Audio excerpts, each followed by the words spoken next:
Hello, hello, hello, hello, hello, hello. It is Monday. It is Monday, and it's time for another week. It's time for another stream. Today, we have two topics. We wanted to do last week, at least one of them. Of course, in the beginning, we're going to have the good old quiz sketch, as always. We're going to begin with that. And then we're going to go to the second topic, which we actually wanted to do last week. But then some technical difficulties occurred, and I wanted to fix those. Hopefully they're now fixed. I wanted to fix those, and then so that we can, hopefully not deal with those anymore. Hopefully they're fixed now. So that means that we're gonna go over the environment scope analysis again. So we're gonna we're gonna talk about how I created one of my environment scopes, going over the techniques, the tools that I use, and kind of the workflow overall. Somebody asked for it in the Discord, so we're gonna do it. I think they can be quite helpful, especially, just kind of see, especially environment scopes can be a little bit different compared to, for example, character scopes, for example. I generally use the same brushes, although I might use a few different ones after my brush, I guess, research. But in general, I use basically the same. But it's still, maybe a little bit different in terms of how I use them. For characters, it's a little bit different than if I, for example, sculpt rocks. There's slight changes in how I use the tools. Yeah, but overall, we're gonna go over how I do it, and then afterwards we're gonna go back to the Reaper figurine. The Reaper figurine is almost done. All that's really left is a few, I guess, improvements in terms of, the model is almost done. The only thing that I still want to add, which we're going to start with this week, is first of all the base. The base shouldn't be too complex, just because the way the Final Fantasy, I guess, creators usually create their figurines is quite simple. And then afterwards we're going to go to just a few minor details that I want to add, like I want to put something in his hand. He currently has like his hand holding like this, and I want to put something in there, maybe some sort of spell or something. I think that could be pretty cool, just kind of spice up the image. And then the last thing that I needed to do really would be to add a few, maybe one or two custom textures to the scythe, finish those materials, and then yeah, sort of do some adjustments for the wraith cloak, because that's still quite rough. That shouldn't take too long though. So once that's done, that's basically the Reaper figurine, and then we can render it. I'm not excited about that, because that'll take a while, but in the end it's gonna look good, and that's all that matters. So let's go to Blender and go to the first topic, which would be the quick sketch. Of course, if you only want to see one of these topics, there should be timestamps in the description and also in the timeline. So if you're only wanting to see the quick sketch or the environment scope analysis, or of course the Final Fantasy figurine base creation, you should find timestamps for that in the description or the timeline. So let's go to Blender. There you go. And you can already see what today's subject will be. With the sort of, I guess, change up in my technique that I've used in the last few quick sketches, I wanted to do some more characters, because now you can kind of actually give the characters the characters have some more time to kind of you can add more details in the amount of time that we have. Of course, we always stay to 30 minutes, but because I don't really want to sculpt from the skull layer all the way up to the fat or skin layer, I have a little bit more time to focus on the details, which leads us to being able to do more characters. So we're going to do another character today. Done a few. I've basically only done characters over the last few days. We're going to continue that. We're going to create this character today. Good thing about this one is the face isn't super detailed. Well, we could make it super detailed, but I kind of want to keep it pretty simple. I wanted to focus more on the overall outfit, like this mask, then this hood going down, and then you have another sort of hood down there, and then maybe even the cloak. We'll see how far we can get. I thought this looks pretty cool, so I wanted to sculpt it. Yeah, I think that's all we really need to say. Let's grab the good old pen, and we can begin the quick sculpt. 30 minutes, and then we can go to the workflow explanation. Last time it crashed not only Blender, but everything. I don't know what happened, but yeah. I'm not going to use Blender to play the video ever again. Maybe that was the problem. I'll just, I would guess so, but you never know. That was the one thing I tried, the one new thing that I tried, and then it just crashed everything. So I guess that would be it, but you never know. Maybe it crashes again today. I don't know. Maybe. I hope not, but you never know. Okay. I think we're ready to do the quick sketch. Where's my timer? There it is. We can begin with the quick sketch in 3, 2, 1, go. Okay. So let's begin. Good thing about this character, as I said before, no face. So we can I actually purposefully selected this one because I wanted to I'm still kind of not scared, but kind of wary on what kind of characters you can actually sculpt in 30 minutes. And I kind of don't want to have like a character look bad just because there's just so much detail I wanted to add that it doesn't really fit into the 30 minutes. So I kind of wanted to pick something, at least for today, that that isn't too complex, I guess you could say. And I think that's a good one for that selection. I just don't want to, of course, it's always annoying to have like a quick sketch, even if it's just 30 minutes, where you can't really expect too much. It's still annoying to have, an outcome that looks less than what you could have done if you had just a little bit more time. So, I just want to avoid that situation completely and just, choose quick sketch subjects, I guess you could say, that are pretty doable in these 30 minutes. And even though maybe, we don't really get to the entire clothing, to the entire outfit, we can at least finish most of it. I don't really expect to make like a super highly detailed sculpt right here. Okay, so one thing that I wanted to try is another new tool that I learned more about, which is the multi-scribe plane. Of course, you can do this with it, doing this.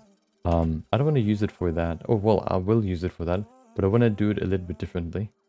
First of all, I'm going to remove dynamic mode, because then you can firstly say the plane angle, 60%, maybe a little bit less. What about 25? With that now, you can create a nice sharp edge here in the middle, which I kind of want to copy from the reference. Maybe that's a little bit too small, the angle. Yeah, I think we need to... So it scrapes into the sculpt. I kind of want to do it the opposite way, actually. So that it, maybe I think it's easier to use the crease brush for this. Welcome back, Yash. I hope you enjoyed your Monday, as enjoyable as a Monday can be. Now that I'm back to work after my 2 weeks of vacation, I can definitely say that I still enjoy vacations more. You might not have guessed, but it is true. Yeah, but there's only 2 months and it's already the end of the year, and at least then you can chill a little again. You tried cartoon character Twitty with your method. You mean my general sculpting method, or you mean the oh, you mean the 2D to 3D method? Yeah, I've never really tried like turning actual like comic or Disney characters into 3D. Of course, you have pretty good references, I think, because of the like, there are 3D movies of those characters, so you have pretty good references if you want to grab like 3D references. But of course, if you don't, you have a little bit more, I guess, freedom in what you want to do, and that can be pretty cool, because then you can create sort of your own version, which can look completely different from the actual, I guess, real 3D version, which I think can also be pretty fun to kind of compare them afterwards.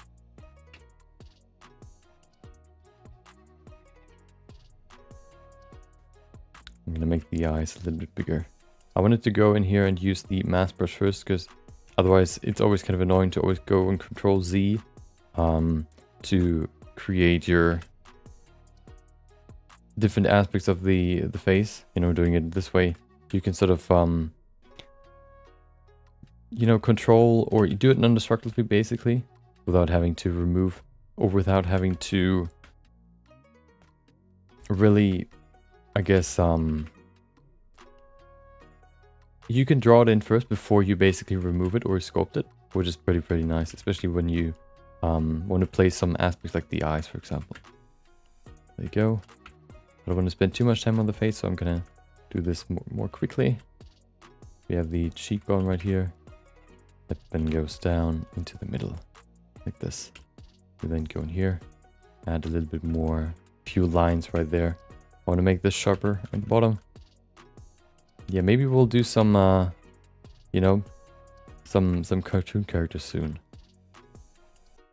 I have a few ideas that I want to do in the near future once the Reaper figurine is done, because I kind of decided to. I have basically two big projects that I currently work on, and I wanted to finish one first before I go to the other. So I wanted to focus on the Reaper figurine first before I then go to the next one, which would be the explanation of all the brushes in Blender video. That'll probably be quite big, and so I kind of wanted to, yeah, you know, I don't like spreading, like working on two big projects at the same time, so I'll do that afterwards. There you go. Let's do some freestyle here. Draw in some nice lines. There you go. So then when I work on the, you know, the other video, or the video, we can do some smaller, you know, projects on stream, which I kind of want to go back to at some point anyway. This looks too, you know what, who cares? I think that's okay.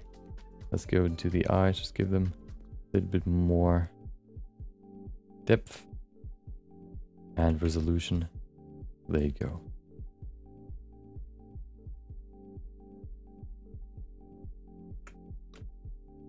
Okay, I want to keep this smooth still, so I'm going to do this. There you go. I don't want to do the... Let's do the middle part first. I want to add these antlers, I guess, later, because they're more secondary. I want to focus on the clothing first. So we're going to add the gem, and then we can add the first hood, I guess you could say, if that's even supposed to be a hood. I don't know if it actually flows back there. I think what it would rather do is like fall down. As you can see here, there are these two, or there's the first hood. I kind of want to, yeah, that's what I'm going to use, or going to, you know, determine as the flow of the clothing. There you go. Welcome, Fifi Tilly. Hope you enjoyed your Monday. Thanks to share your work with us. Of course. I appreciate you being interested in it. Of course, I could share as much as I want if there would be nobody that would be interested, you know? Why would I do it? I appreciate, yeah. You like me. And I'm glad it helps. Okay. No. Let's see. We can maybe do something like this, like a little bit more swirly things in here. Maybe even do this. There you go. Just add a little bit more here.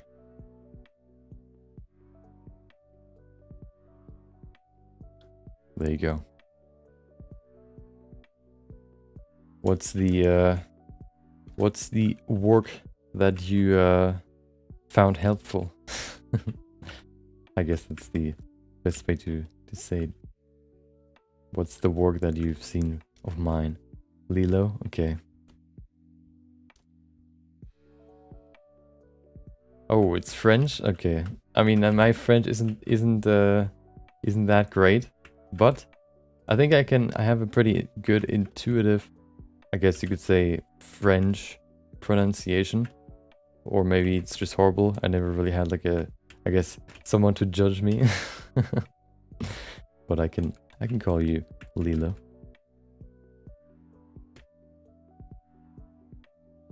Okay, let's go to the neck. I think the neck is very important to add the rest of the clothing. Then we can go to the upper hood. There you go.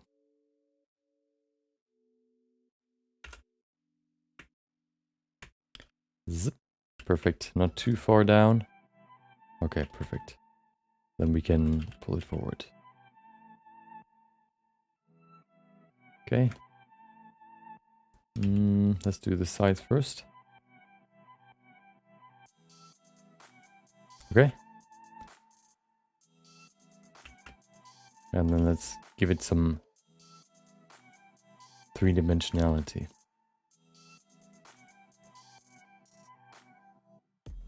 Perfect. Today we're gonna do another, or we're gonna do what we wanted to do for a long time. Or somebody asked a while ago, and I wanted to actually do last week on on Thursday, but then Blender destroyed my operating system or whatever, which means that we're gonna do it now. It basically, so we went, we were discussing, or I was basically explaining how I did one of my environment scopes, and then at some point it just, my monitor just went off. It just had no signal anymore. It just went black. And then at some point it came back.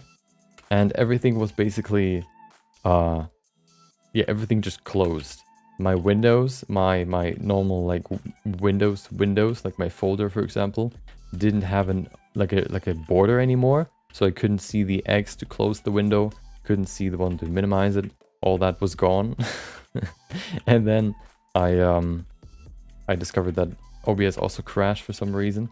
Or it didn't crash, I think it was still open in the background, but it wasn't, I guess, like actually like visibly open. So I had to, I wanted to fix that yesterday. No, on Friday. So I don't have to deal with that again on stream. Because it happened before, and it's always annoying, especially blue screens sometimes happen. And I haven't found the ultimate solution for it yet. It happens pretty rarely, but every time it happens it's annoying. And yeah. It's always like a the worst part about problems is when you have to test and find them by doing experiments, because that can take a while to actually find them. And those are the worst mistakes, worst errors to fix, because it can take so long to find them actually. There you go, front faces. We have 70 minutes. Okay. We probably can't do too much when it comes to details, but at least we can lay out the base, which I think is enough with the sculpt. And if we have some more time, we can of course add some more details. Okay. Maybe the shoulders are a little bit too thin. There you go.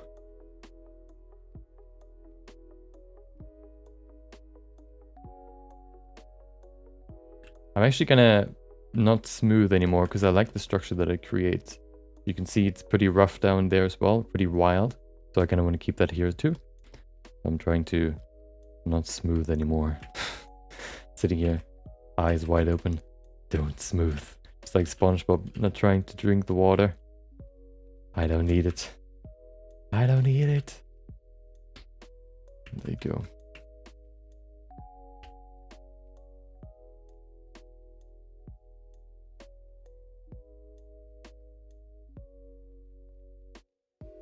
Okay, I think we're in a good spot here. Maybe we can push it slightly further forward.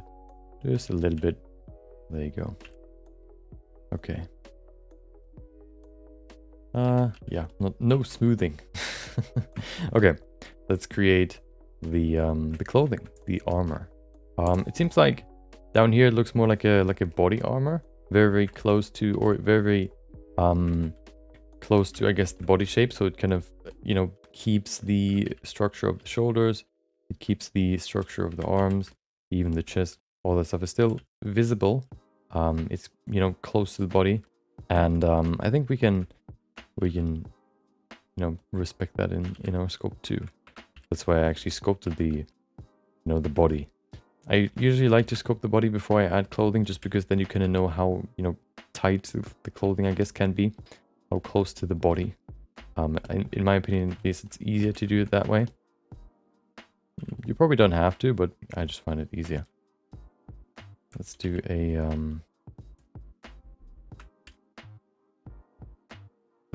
let's do the chest piece first, and then we can add the cloak. So this will be the neck part. There you go. I want to add a little bit of a spike here in the front. So I'm going to do this.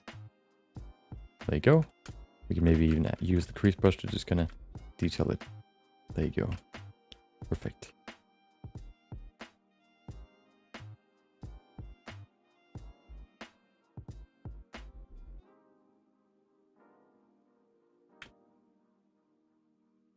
There you go. Oh, nope. There you go. Okay. Let's continue here. Should I... We can probably use these brush strokes to kind of support the structure that I want to kind of elaborate here. Or create. Elaborate? Create. So kind of supporting the shoulder here. Doing it like this maybe. Maybe in this sort of U shape. I think that could be pretty cool. And then just putting in some strokes to kind of, you know, create the structure that we want here. Maybe we can even bring it a little bit further out. Push it down, make it nice and sharp. Okay. Perfect. Let's go to the middle. I don't think armor generally has like a line here in the middle, although we could maybe add it. Smokies and all that stuff, like normal clothing usually has like a line here in the middle because that's how you sew them together. But I don't think you need that necessarily for armor. Just because armor is generally something you put on without, you know, using, I don't know, like, or any seams. You know, it's just like a plate that you put on, like putting it on your head like a mask, I guess. So you don't really have a line necessarily. We can probably do the same here. We can maybe create like a nice flow here coming from the middle all the way over to the front and then into the middle again. There you go. Okay. That's pretty okay, I guess. Not perfect, but it's okay. We have 30 minutes, perfect. Maybe we can add a little bit more detail here.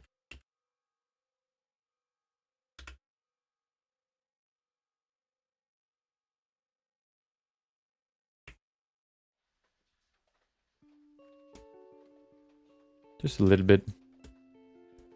There you go. Perfect. But I don't think we need to sculpt more down there in the back. We can't even see it anyway in the end. Let's go to the shoulder just a little bit here. Maybe do it like this. Adding more, I guess, unique features to it. Adding like an actual structure. Now this sort of, I guess, changes compared to the concept art, but it is still just reference. It is not supposed to be the exact same.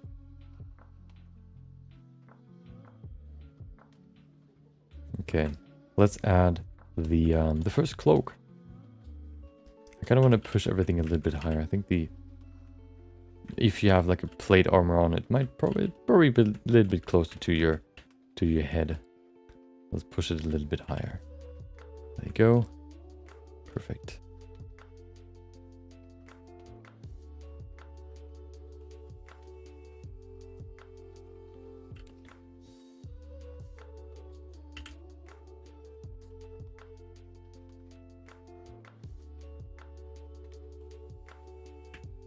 Okay, let's go to the first cloak. So of course we kind of have to build it around the face. So what I'll probably do is I'll just go in here and create the structure first, which would come from here and then go around to the side. I'm not going to go to the side just yet. What I want to do is I want to pull it from the back to the side so we can add that hole a little bit easier without having to, I guess, add a whole lot to this. So let's add more volume here. There you go. Maybe even go to the sides a little bit. We don't have to pull out too much. Okay. Looks like hair right now. And then what we can do is we can grab the mask brush, grab this, and then we can pull it to the side. You know what? Let me do something real quick. Let me go to the side here too. Okay. Welcome back, Hustler. I hope you enjoyed your not weekend, but Friday, Saturday, and Sunday.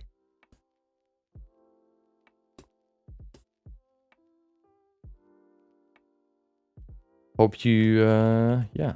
I've seen your sculpts. They look really nice. I can see some, you know, they all now kind of, you know, every sculpt has like a certain uniqueness to it, which I think is a, you know, it's a good thing. You know, the more you're comfortable with sculpting a face in general, the more you kind of think about, I guess, variations in the face that make a character, you know, unique. And you know, seems like you get to that point, which is nice.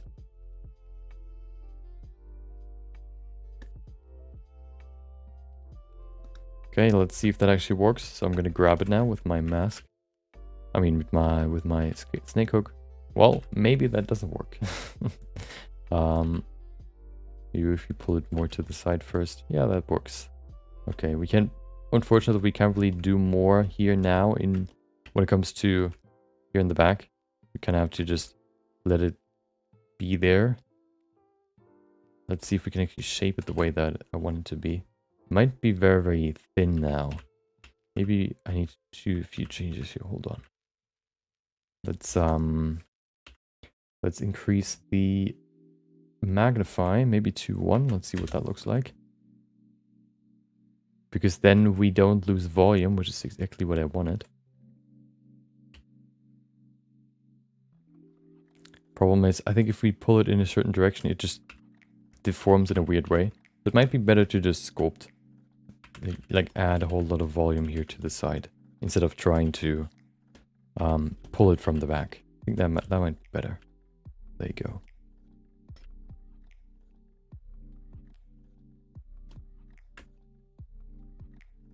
Okay. First layer looks more like here. 8 minutes, okay. We're still fine. No stress yet. No stress. Still have enough time to add the next layer. Although I kind of want to... Let's grab the crease brush and pull it further forward here.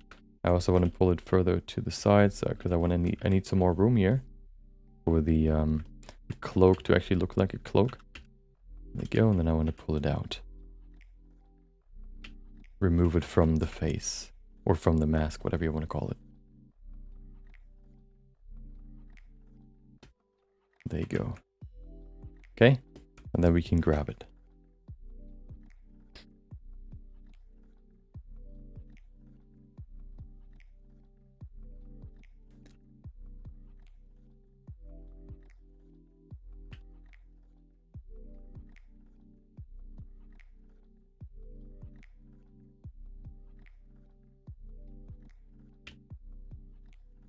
There you go.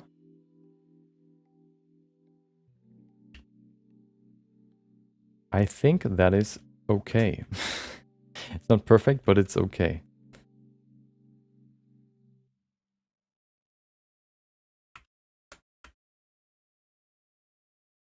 Oh. Oh no. Wait, did I disable front faces? Oh no, I didn't. Why? I don't know why, but I think if it's too close, it still catches the geometry in the back, which is annoying. So sometimes the crease brush kind of helps with that. Because this one sort of, I don't know why, but it just doesn't do that same. It doesn't have the same glitch, I guess, that the clay strips brush has, where it grabs the faces behind the front faces too. There you go. Okay.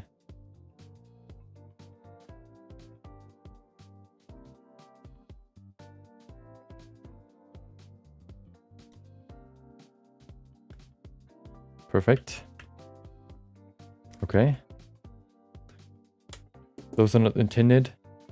I just tried to experiment a bit with different ways of creating heads, and they just turn out random. Want to record them myself at some point to see how I do it and see if I can optimize it in some way. Yeah, recording can be, I guess, a little bit uncomfortable sometimes, but it's probably one of the best ways to improve. You know, I've done it for a game before where I wanted to get better, and it helps a lot because in the moment you can't really, you just do, you don't really too much think about what you've done just a moment ago, because you need to think about the next thing you need to do, and it's definitely, you know, a good thing to look at it afterwards, because this way you can actually, you know, focus on what you have done, not what you need to do next. And this way you can, you know, once you have that thought in your mind, you will think about it the next time you do something, and then you can actually do what you didn't do last time because you know that you wanted to, or that you want to do it. Okay. Don't pressure yourself. You do well. But I only have 4 minutes left. Hold on. Let me add...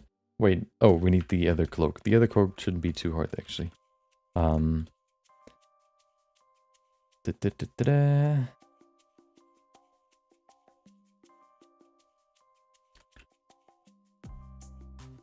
Okay.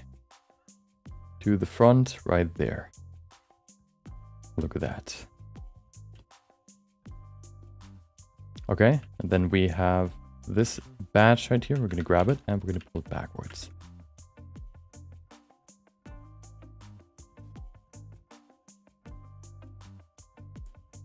I also want to pull it up a little bit, so I'm going to need a little bit more here.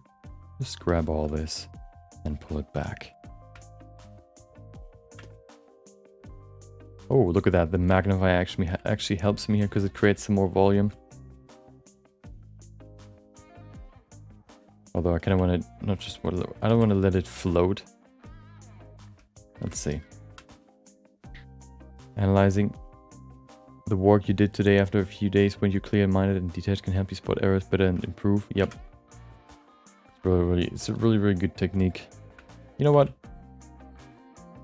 There you go. Let's add a cloak too.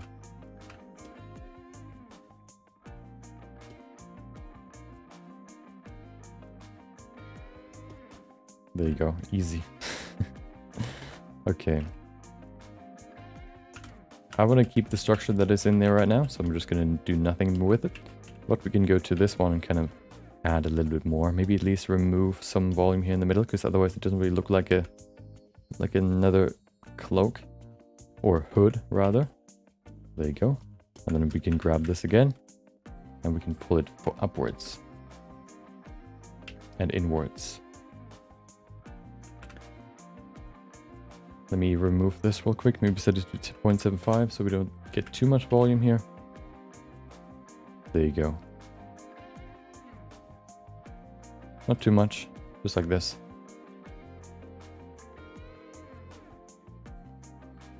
Perfect.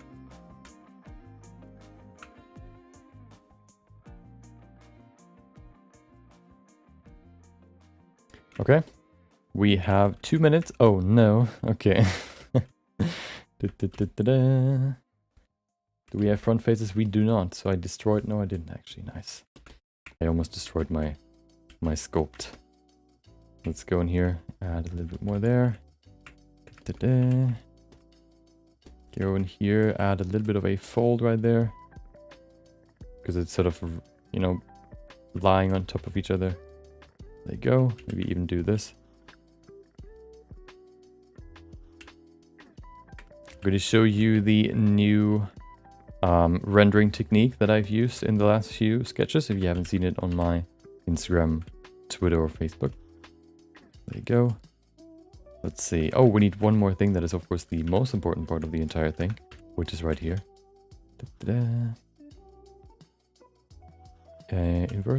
Invert, grab it, pull it out.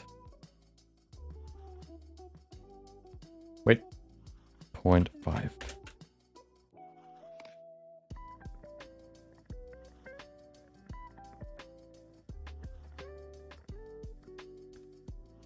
There you go. Okay, Okay, this is quite thin now. Let's see if we can at least give it some more structure. Maybe even do this.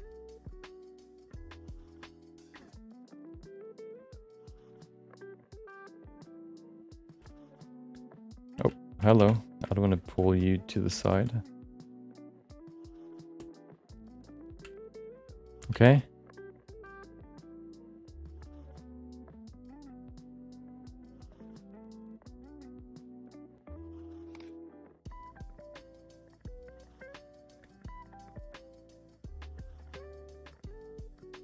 Okay, perfect. It's quite wide instead of high. Maybe we can change that a little bit. We have 6 seconds. I will do that anyway. There you go. How do we change the mode again? Move origin 1. No, it was 4. No, 3. There you go. Okay. We're going to grab the good old pose tool. This one. And then we can select... Oh, I hate... hold on. We could probably use face mask. I mean, what is it? Face sets for this. If we remove dynamic topology, we can add a little bit of a color to this. There you go. Perfect. Oh, no, I don't want to have the next one. There you go. And then we can invert it. We can add a little bit more here. Perfect. Do the same all around. Okay. And then what we can do is we can remove it. We can grab the pose brush.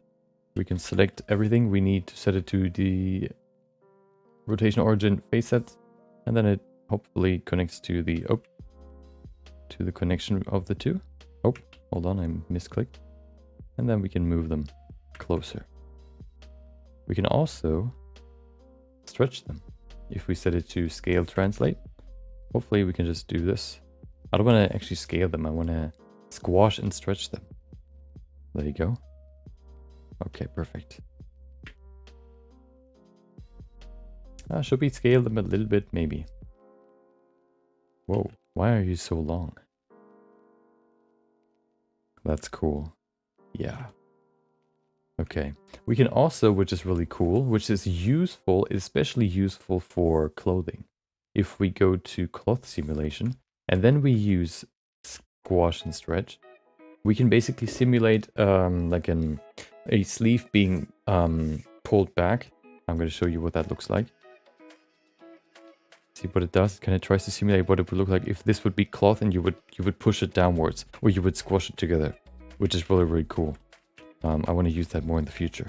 Okay.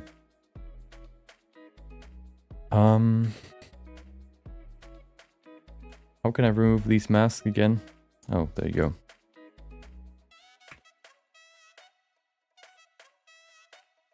Perfect.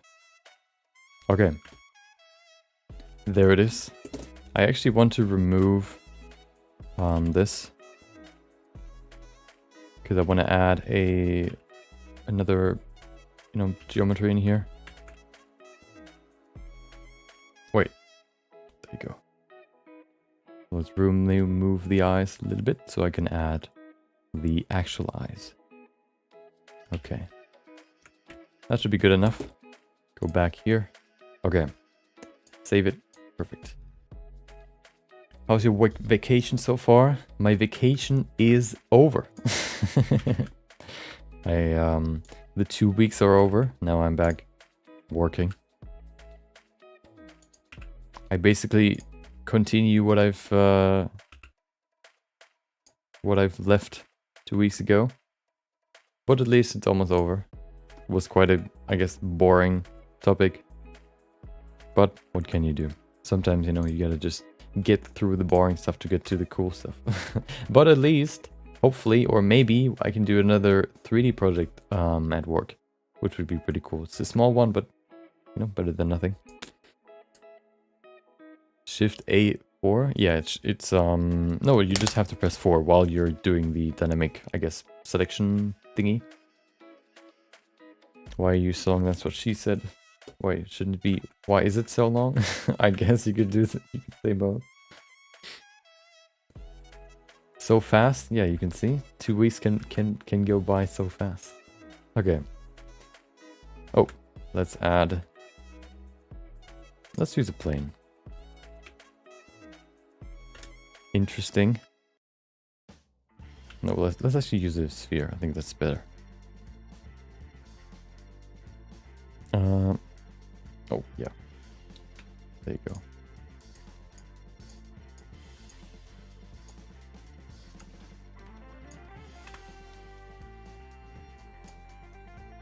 I want to add these glowing eyes to the sculpt too, so I kind of want to just fill them. I want to probably scale them wider, so they fill up the entirety of the eye. There you go. Rotate it. Oh, hello. I press T. Perfect. Okay.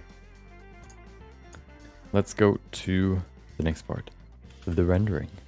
What we need is... Oh, let's do the camera angle first. I now want to add some more dynamic camera angles. Maybe we can place it somewhere on the side here, so we can barely see. Hold on. Let's see. Maybe even fully on the side like this. That's pretty cool. Let's see. Good thing is we can use the 3D cursor to rotate around the face. I think that's pretty cool because then we can see the. Hold on. Maybe like this. Because then we can see the cloak too. Okay. I probably want to rotate it too, just slightly like this. This way I can kind of cut off the bottom part of the sculpt, because that's not really necessary. Not really needed. There you go. Okay. Save it. Not boring, interesting. Well, you know, sometimes making, or, you know, some projects just, they aren't interesting. Sometimes you just need to, get through the boring to get to the cool stuff. Which isn't too bad, you know? You don't really, it's not that super common to have like boring stuff, but it, you know, from time to time you just have to do what you don't want to do. It's not that it's like super, I guess, demanding, or, yeah, well, that's why it's boring, you know? It's not really interesting, it's not really demanding, it's just, you know, it needs to be done. And then you just sit there and, you know, you just gotta get through it. There you go. Okay. Maybe we can even use the reference for the lighting. Let's see, so we place it maybe here in the front somewhere. Highlight the structure of the face or the helmet, like this. Okay. Maybe even smaller, so we have some sharper shadows. Like this.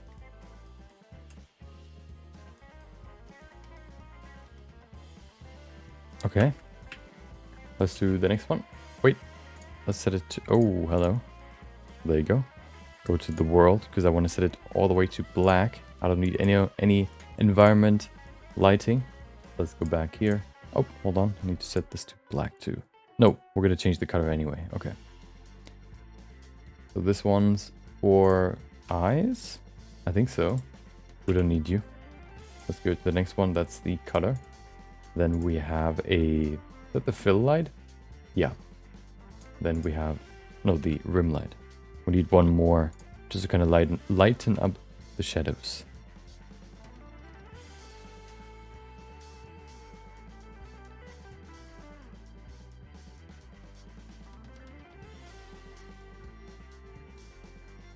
Okay, I want to do one more to the side here.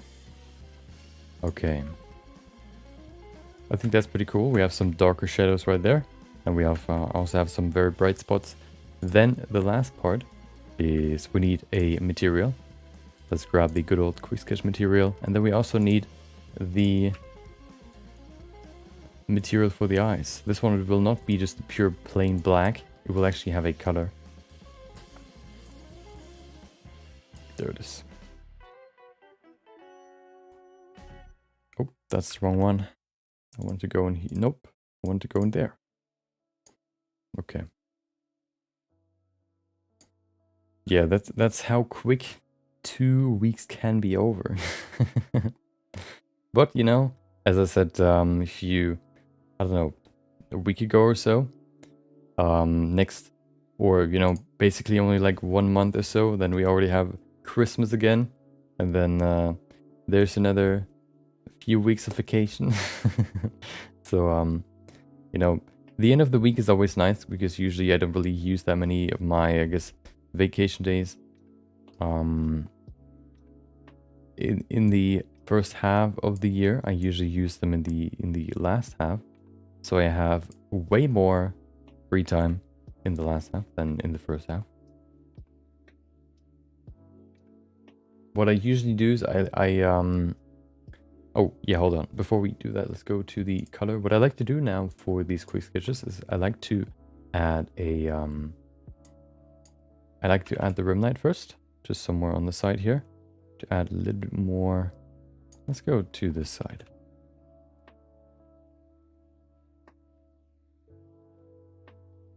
Add a little rim light right there. And then I use the other color to add a color to the character, of course. Maybe to the front? No. Maybe it's better to put it on this side and then we use the rim light on the other side. Although, nah, I think that's pretty cool actually. There you go. And then I of course changed the color because we used teal yesterday. Let's do something bright blue. There you go. And then what I like to do is I like to go to the world and I like to set the background also to the same color. There you go. This one might be a little bit too grayish.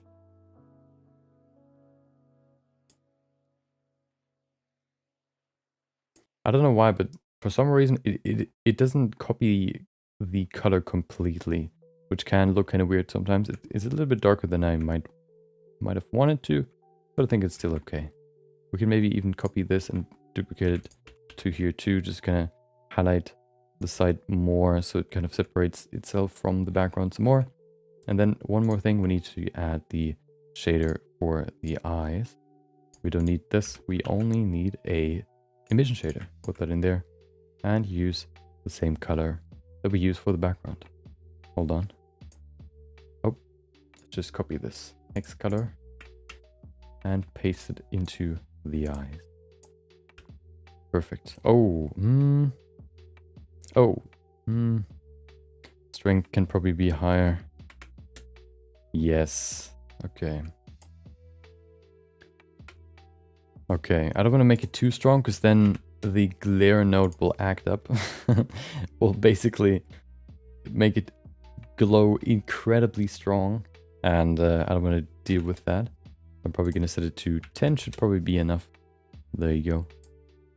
Okay.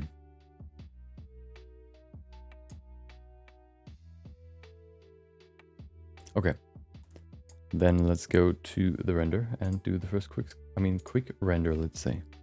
Quick render for the quick sketch. But like just a few weeks ago, I was shoveling snow out of the driveway. Now it's almost winter again. I remember last year we actually had snow. Usually we don't have that much. Or we don't really have any, really. It was actually very, very surprising that we had snow last year. I kind of want to push it more to the side, to the right side. Yeah, it was actually very surprising that we had any. Because all the last few years, probably like 3 to 5 years, we never had snow. Or at least we didn't have that much snow, at least. It was so snowy.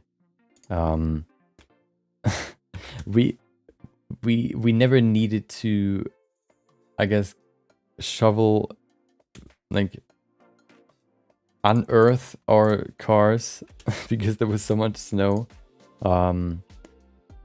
Yeah, but we needed to do it this time, which was actually pretty crazy. It was very, very, very new. I didn't have to deal with that for a long time. But it was also, you know, kind of cool to have like a, I guess, different environment. It actually being winter, you know, compared to the last few years. It was very, very nice. Okay.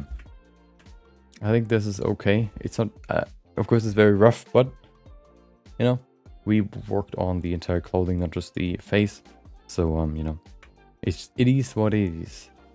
Let's render it. Oh, before we do that though, I kind of want to cancel this and change the perspective just a little bit. I want to push the camera like the over here, the focus. Oh, just a little bit, because there was so much free room on the right side. I usually like to put the face in the middle, maybe, but I also want to kind of cover more space. So I think that's a good compromise. Tried to do a head from some polymer clay yesterday. Forgot how squishy and hard to use a real world object. Forgot how squishy and hard to use our real world objects. I'll stick to it 3D, so for now only managed to do an eye and a nose from the clay. Yeah, I actually wanted to do some 3D, I mean some actual real life sculpting at some point. I wanted to do, you know, you have in all these TV shows, sometimes people say like, hey, let's do something together, and they go to either like a public painting class or like a sculpting class. And I was looking for like a sculpting class somewhere near me, but I didn't find anything. It was quite a long time ago, so maybe, you know, maybe I'm more lucky this now, probably less lucky in the current situation, but yeah. At some point I definitely want to do it.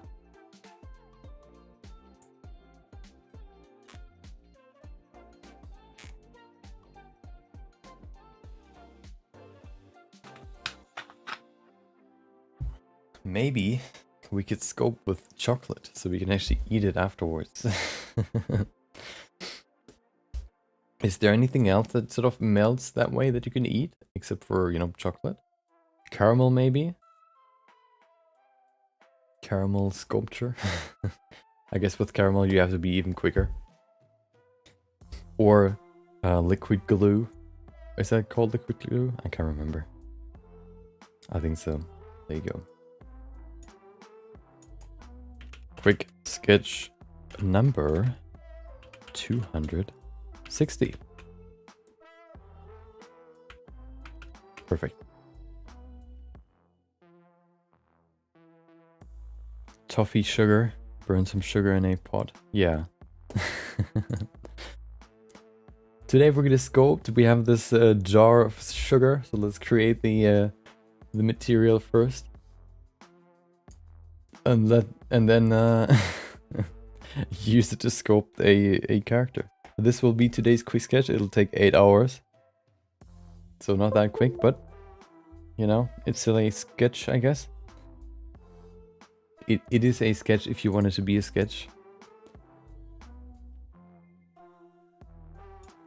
There you go. Oh, that's not what I wanted to do. There you go.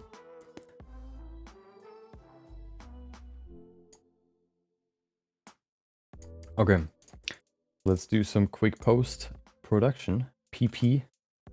Set it to here. I just want to add a little bit more darkness into this into the scene, because it is quite bright, especially here up top, right there. So adding some black values here kind of separates the subject from, especially the background. You can see how bright the background is.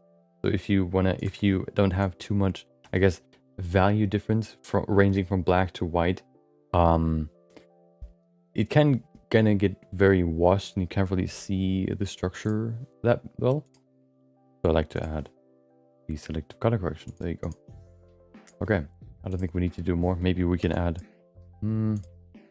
this one, snazziness. Doesn't really, oh, it actually adds a little bit right there. I think that can work. There you go. Perfect.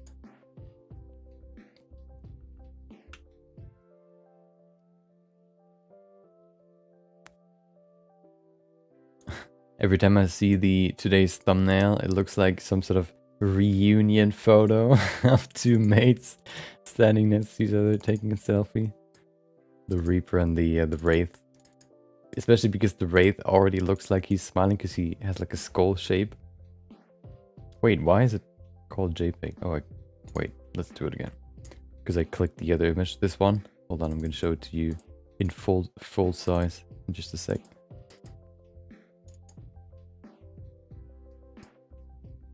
There you go.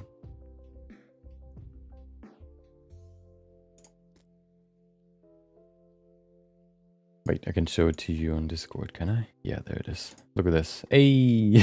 I don't know why, but I think that's funny. Okay. JPEG. Perfect. Okay.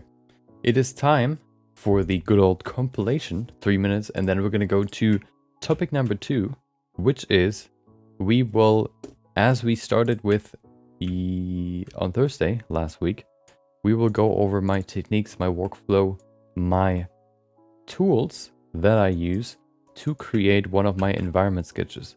I've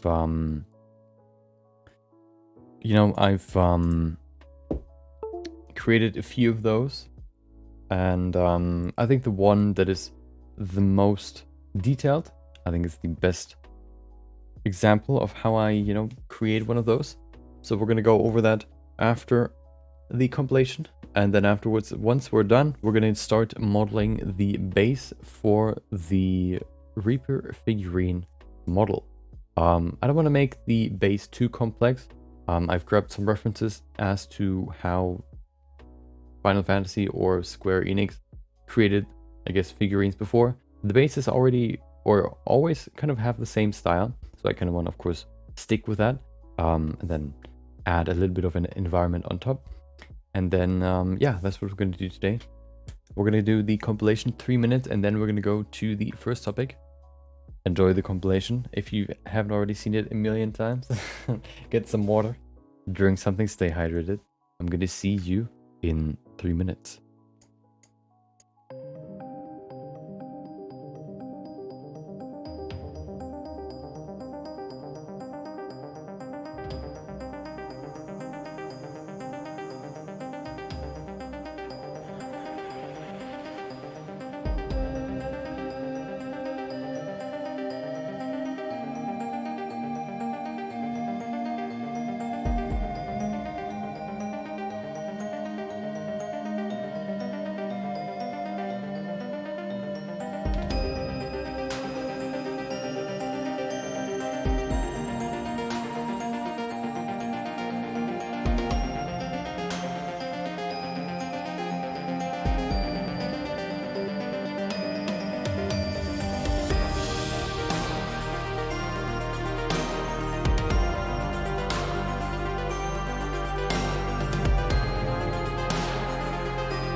Okay, there we are, back at it again.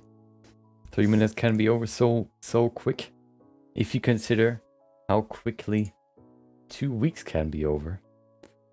We're not going to use Blender for to play the video, because Blender destroyed Blender destroyed Windows for me. So I'm not going to trust Blender anymore to play a simple MP4 video. I don't know what the problem was, but it didn't work. So we're just going to use the good old, video player.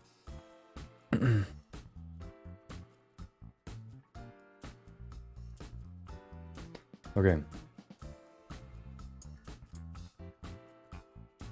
Where's the video? Oh, of course. Let me pull up the video real quick and then we can go to the explanation. There you go. Videos, there it is.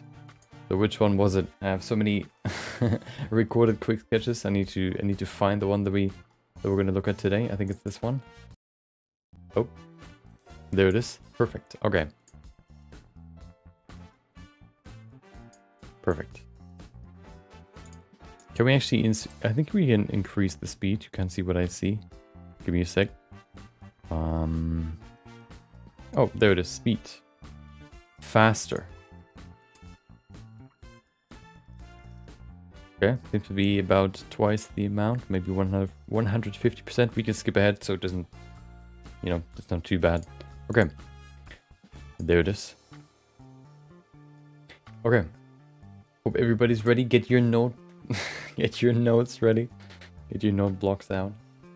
We're about to, I'm about to share all my secrets with you, all my hidden techniques to create my my sketches, and you're about to be enlightened. Okay,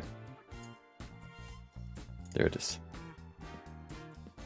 Okay, so what we're gonna do is we will, or just to reiterate, just to do it, say it again. We're gonna cover real quick. Somebody asked in the Discord. We're gonna cover what I have done to create this quick sketch right here. I've created this quick sketch a while ago. I've included it in one of my videos, and somebody asked, hey, how did you actually create this? What did you do? What kind of techniques did you use to create an environment, I guess, inside of the sphere? And we're gonna cover it. We wanted to do it on Friday, but then we had some technical difficulties, so we'll do it now.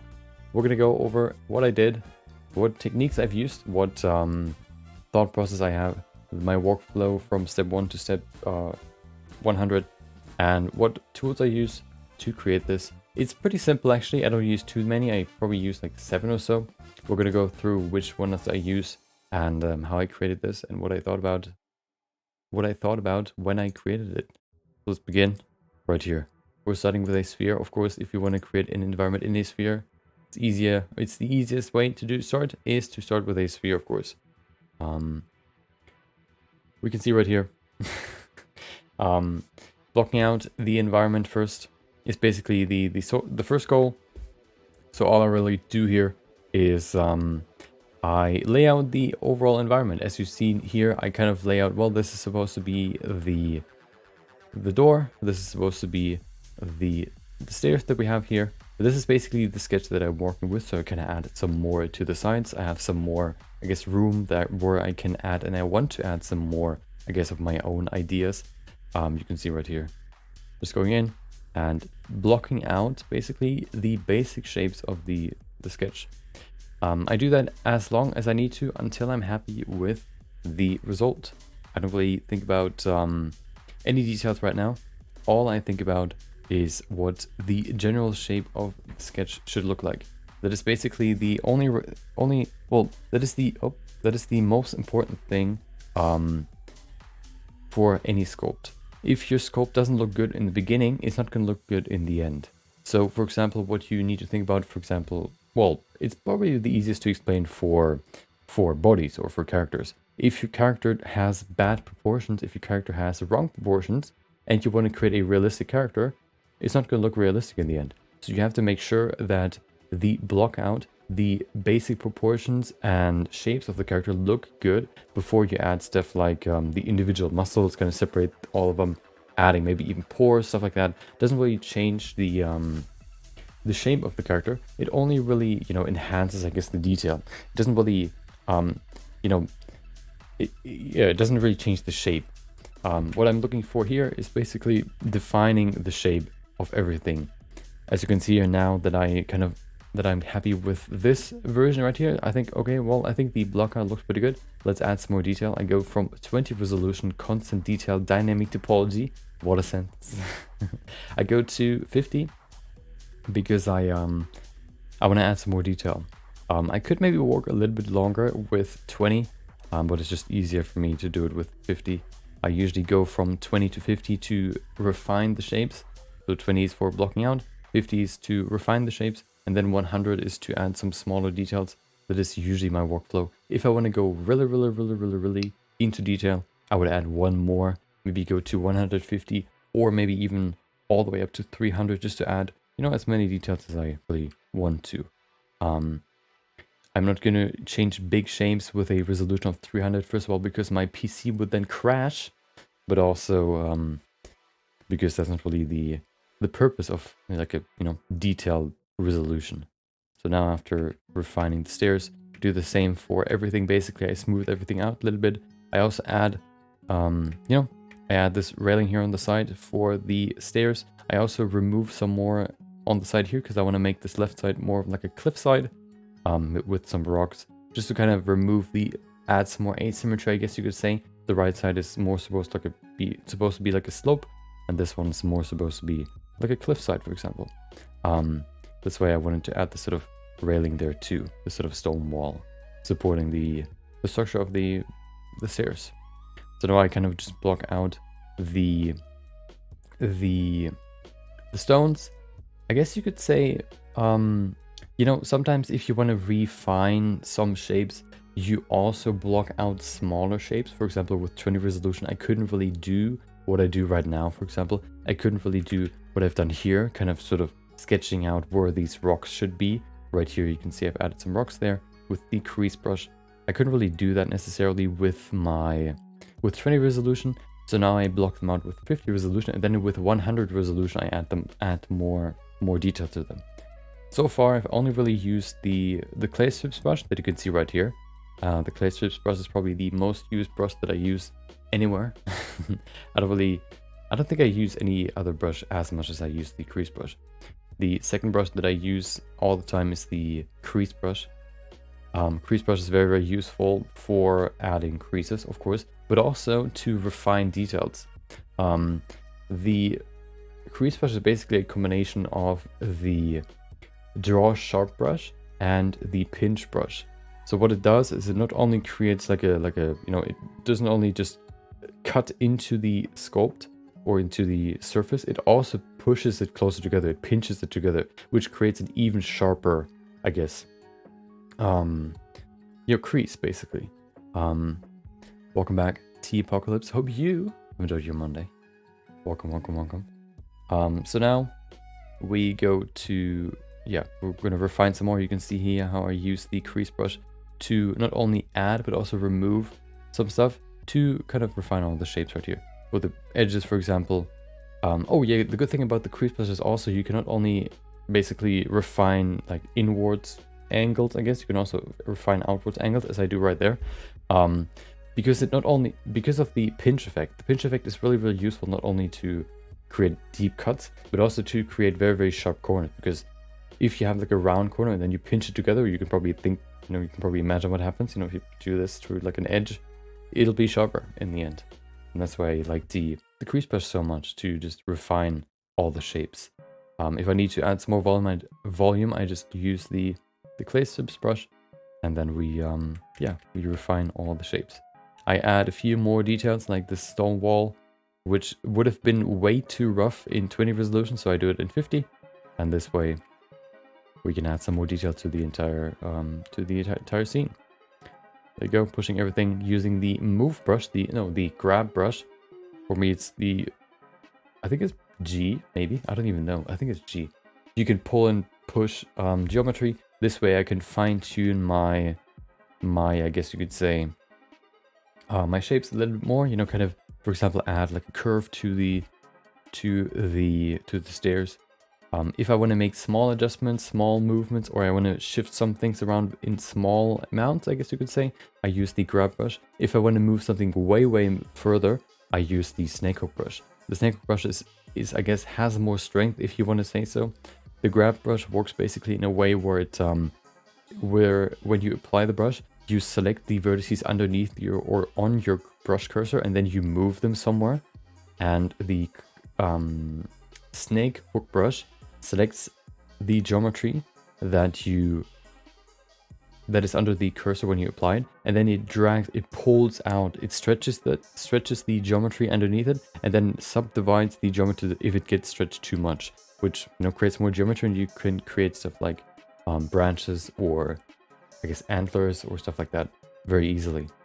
Here you just use the crease brush to add some more details like rocks. As you can see right there, they're also in the sketch. So I wanted to make this quite detailed, make it look more like an environment.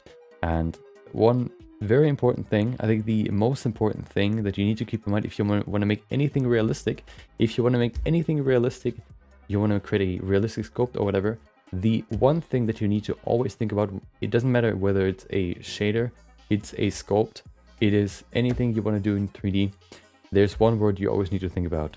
The word is variation. Variation is not only important when you want to sculpt, it is also important when you want to create materials, it is also important when you want to place the objects in the environment. It's not going to look realistic if your rocks have a flawless, without any cracks, without any moss on it, without anything, have a perfect surface with a perfect texture on it, or if the rock always looks the same, or if the rocks always have the same distance between each other in the environment. They're not going to look natural, because natural basically means random or variation. So it's always going to vary how far they are apart, how they look, how they're shaped. All that variation adds more realism to the scene, to whatever you want to sculpt, whatever you want to create materials for. And thinking about it, that every time you want to create something photorealistic is very important when you want to, create something photorealistic. So now, as you can see right here, I create stones and rocks for the slope in varying shapes, varying sizes, and varying positions, just to kind of detail out this slope basically. I basically only use the crease brush just to kind of cut them out of the surface first, and then I use the, I guess, positive or control function to pull more geometry out and create some sharp edges right there. I do that until I'm happy. Then I also go to the side right here, do the same for this sort of, I guess, incline there too. Create some bigger rocks, make a rock wall. And then I go to the wall. For the wall, I use the crease brush again. The crease brush has been very, very useful for this sculpt especially, because it's so useful for adding details to anything, whether it's pores for a character, or I guess wrinkles, or for stuff like this, these creases or these broken off wall plasters, to reveal the bricks behind it. Very, very useful for stuff like this. So I now just add these bricks on the wall, these open, I guess, patches, so you can see what is underneath, which are these bricks. I do that a little bit more, add some variation. As you can see, I also broke off the corner right there, and then I guess refine the. I begin to add the door. I don't think I add the door here, but I at least begin to kind of even it out, I guess. And then once we have the level 2 sculpt, I kind of think about, well, do I want to do some more polishing right here? I'm polishing the side here too. I think I also add the rocks right there, just to kind of, it's very, very smooth on this side especially, so I kind of just wanted to add some more, I guess, definition there. I don't really think too much about, I guess, perfection. If you really want to perfect it, I think I would go to 100 and then go over every single edge and all that again. Maybe even add some even smaller detail, just to kind of, add even more variation, 3 levels of variation basically to the entire environment. Right now, I kind of just, still refine the shape that we've established before the block out. That's what I mainly do here. Just break it up into smaller shapes basically. Okay, do I do more? Yeah, I add some more small details on the wall. Refine the shape of the balcony wall, I guess, balcony railing, whatever. And then I use another new brush, This brush, I've actually learned to love. I learned to love this brush quite a while ago when we modeled the Reaper figurine chest piece. Hard surface modeling basically is what we've learned more about in those streams. We looked into how we can create very, very sharp edges for hard surface sculpting, for example. How do you create very, very sharp edges in sculpt mode? And the best tool to do that, or one of the best tools, is the fill/deepen brush. The fill/deepen brush basically looks at where the cursor is. It then creates a plane based on the average, I guess, vertice or geometry height underneath the cursor. And if there's something deeper than the average, it's going to be lifted up to the average of the geometry depth underneath the cursor, which you can use to basically, for example, for this, refine edges. So the way that it works is if you have a cursor that is like this big, and then you have an edge that looks like this. Hold on, there you go. If you then go over the edge, if you still have most of the cursor on this height right here, it'll see, well, this is the average height. So if there's like a round edge like this, what it will do is it'll see, oh, there's something deeper. So it's going to pull it up, which will create a very, very sharp corner or edge at the end, like this. Oh, it's slightly sloped, so let's pull it up, and there you go. Now it's a sharp corner. That's how you can create very, very sharp corners right here. Just using the fill and deepen brush to kind of sharpen these corners. That's what I've used here for the stairs, for example. I also used it for the railing there on the side, the wall right there. I can also use the opposite, the scrape brush, which basically does the opposite. It creates the average height of the geometry underneath the cursor, and then if there's something higher, it pulls it down to the average, which you can then use for stuff like the negative or the inside corner angle to make it sharper. Here, as you can see, I add some more variation to the stairs. Add some cracks right there, just to kind of, you know, make it more varied, make it look more natural. There you go. I then go to 100 resolution, and you can see I do the same again here, using the fill/deepen brush, just to kind of refine the edges right there, just to kind of make them, I guess, you know, sharper.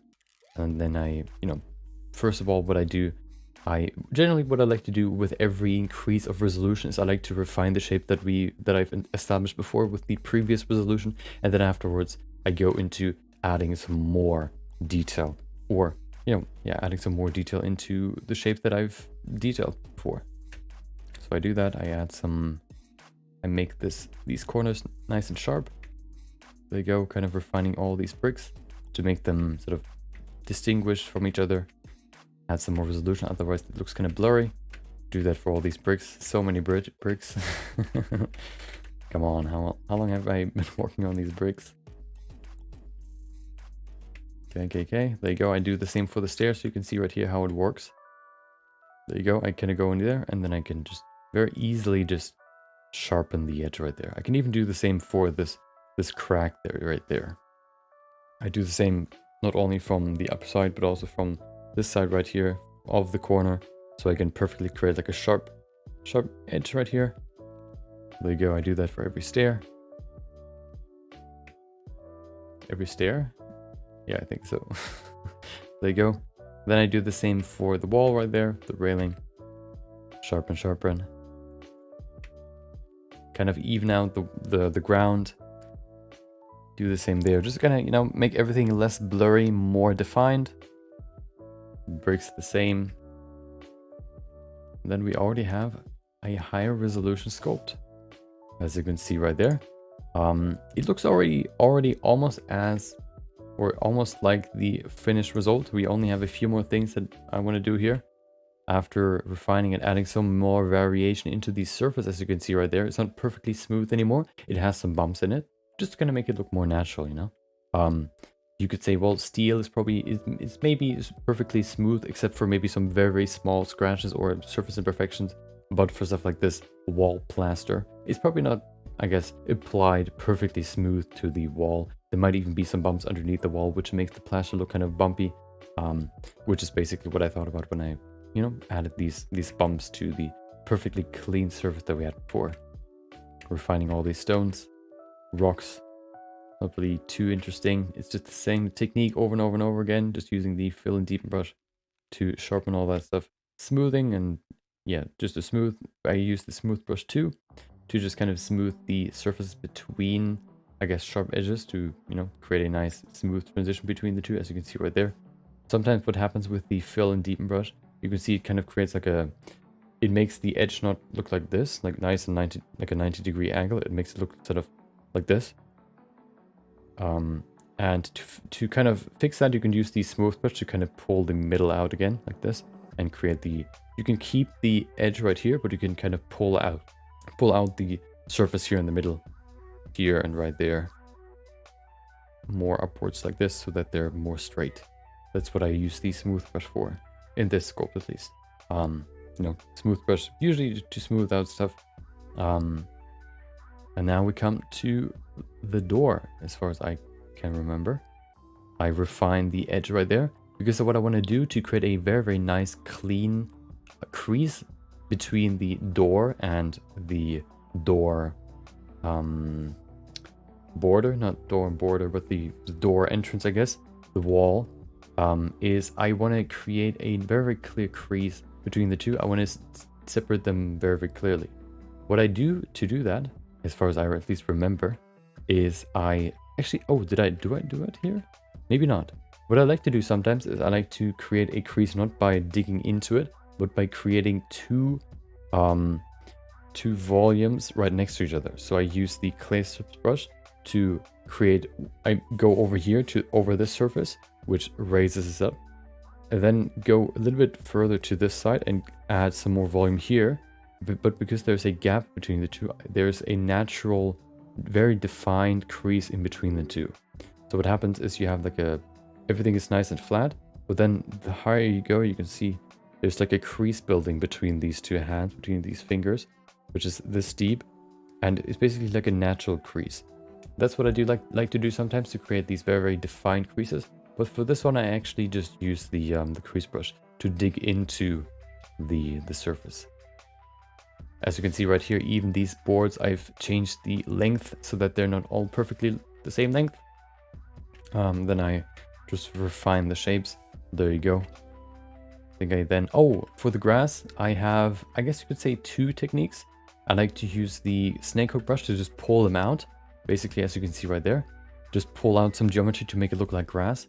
I've actually used another technique that I like more, not only for grass, but also for hair, especially very spiky hair. That is, I guess, a little bit easier to use. I probably use it right there. So what I do, I think I need more resolution for this. But what I basically do is that I use a mask to select just a few blips of geometry. And then I use what you can see right here, which is the filter, what is it? Mesh filter brush. This one right there. The mesh filter brush basically has different, it basically applies a filter, or no, it applies a specific deformation to the geometry of to the surface of the sculpt. If you mask something, only that masked part will be affected. So I basically masked what I want to affect, and then I inverted it so that everything else is black, will not be affected by the deformation. And this way I can then use the inflate brush to inflate it outwards. Inflation basically means it gets pushed outwards in the normal direction of the vertices, basically. So if you have like, if this would be, wait, hold on.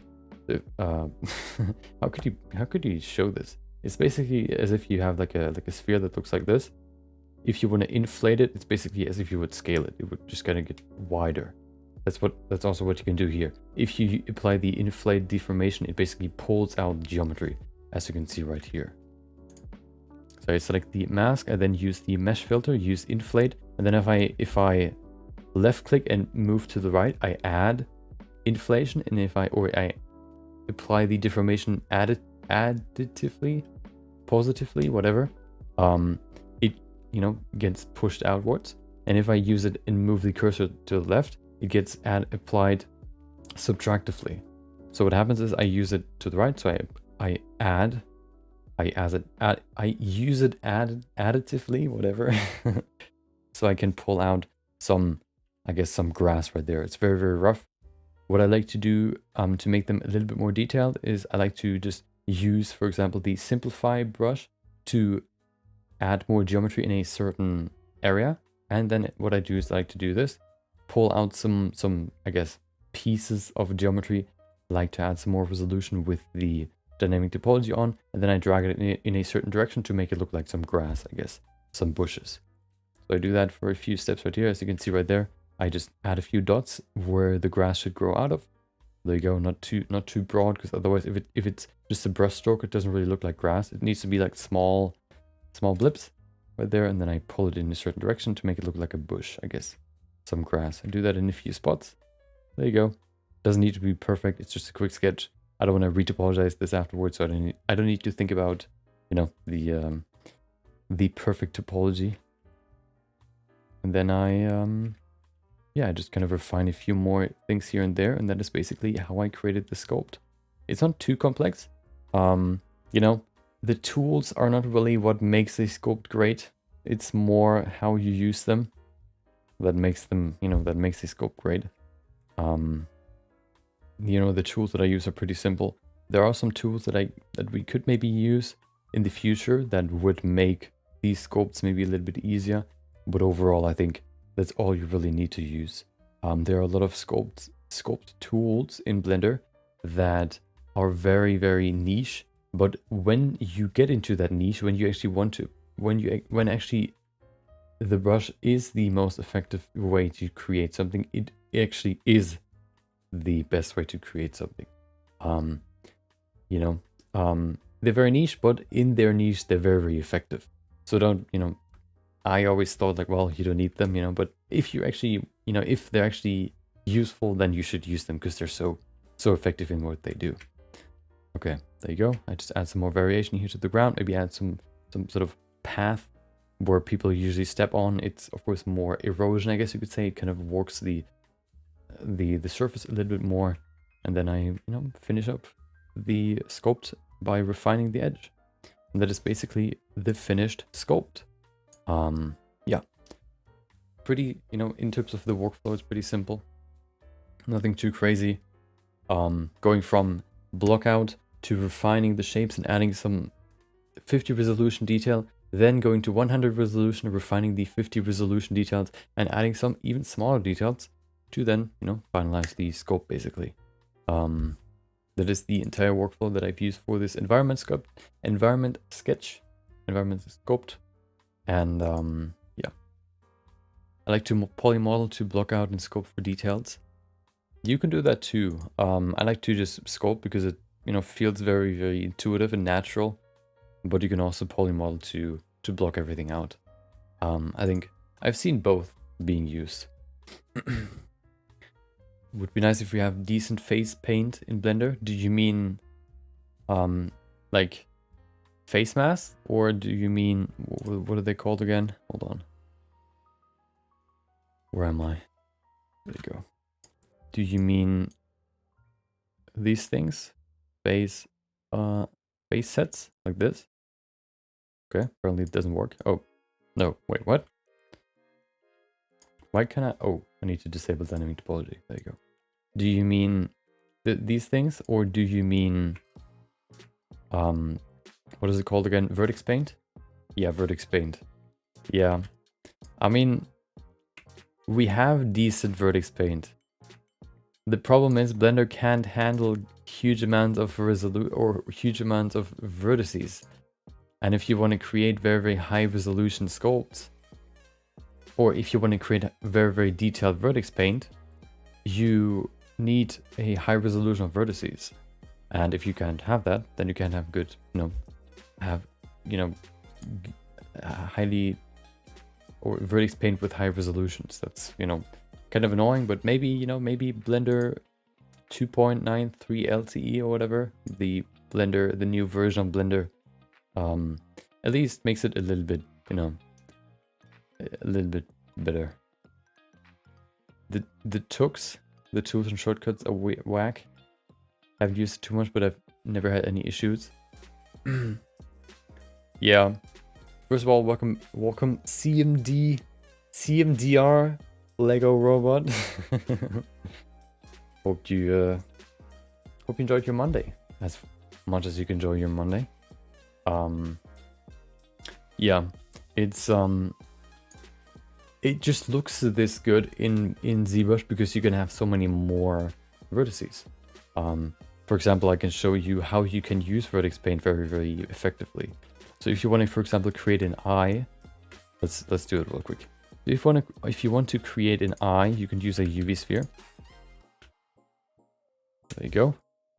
And then you can use vertex paint. So we can go in here, add a vertex color layer, and then if you go into vertex color, vertex paint, there you go. We can then use a different color like red to create the eye. You can see the problem. It gets very blurry because there aren't really that many vertices, and the paint basically creates a gradient along the axis from one vertex, one vertice that has color applied to it to the one that hasn't, which means it looks very blurry. What you can do to make it a little bit more refined, I guess, if you want to, if it's possible for like dynamic topology sculpts, it's probably not that possible. But what you can do is you can just go in here and just can do this. And if you go back into vertex paint, you can then remove it again. I guess you use white. There you go. And then you can make it quite, refined. But, it's obviously not as dynamic and quick, and I guess it doesn't feel as natural as you could do it in ZBrush, for example. Now you have I guess at least more a vertex paint with more resolution. You could even push it closer, and then it's even. No, actually not. Wait, what? It was before, but now it's not as much. There you go.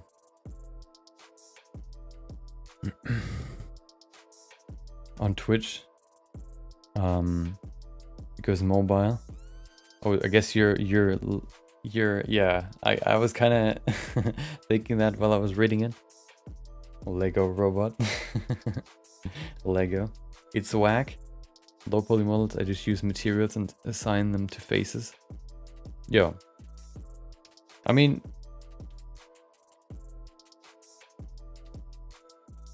Yeah, I don't think they can't really do much more except maybe find a different way to assign colors to the vertices, although then you wouldn't, like, vertex paint basically requires vertices, so if you can't really, the only thing they can really do to improve vertex painting would be to, optimize the way Blender handles vertices, which they have alluded to in the sort of, what is it, like goals list when it comes to the new Blender version, but they haven't. It was just like a maybe we'll do that sort of point. It wasn't like a set in stone point, so maybe they won't do it. Maybe, I don't know. I think it said like sculpting vertex sculpting performance or something. Let's see, maybe we can find it real quick. Feedback, welcome back, James. Welcome back. Hope you enjoyed your Monday. Let's see. And feedback day is on Thursday. Thursday is always the feedback day. Usually, currently at least, we do it every second Thursday, so twice a month. If we have too many and we can't fit them all in one day, we might do it every week. But I think 2 weeks, twice a month, I think is pretty good right now. Infenzi on YouTube has a nice way to color low poly models. Okay. Infenzia. Blender Let's just see if we can.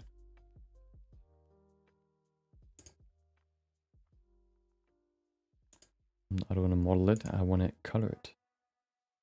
It's more like carved whatever. Nope. Do you know what the video was called? Fish rake.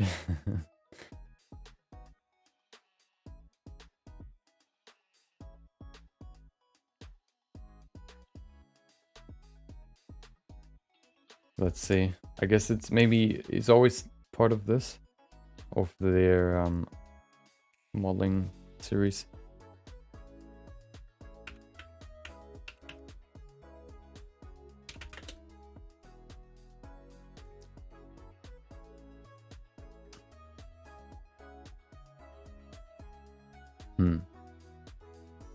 This seems like a texture painting. It doesn't really seem like... Yeah, texture paint bonus. There you go. Okay. Let's go for Blender... What is it called? Blender X? No, that's the Cycles X, right? That's only for... Cycles X is only... No.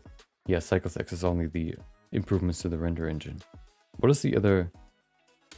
Blender 3.0, right? Blender 3.0. There it is.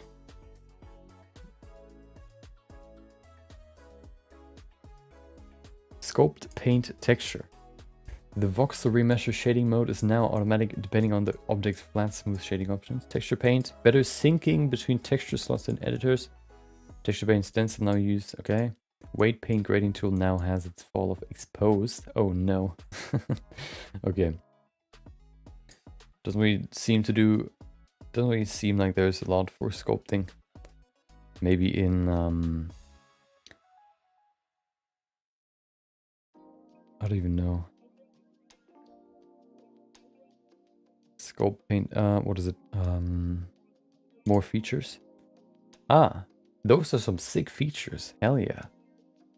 But that wasn't the actual post that I was looking for. Was it this one?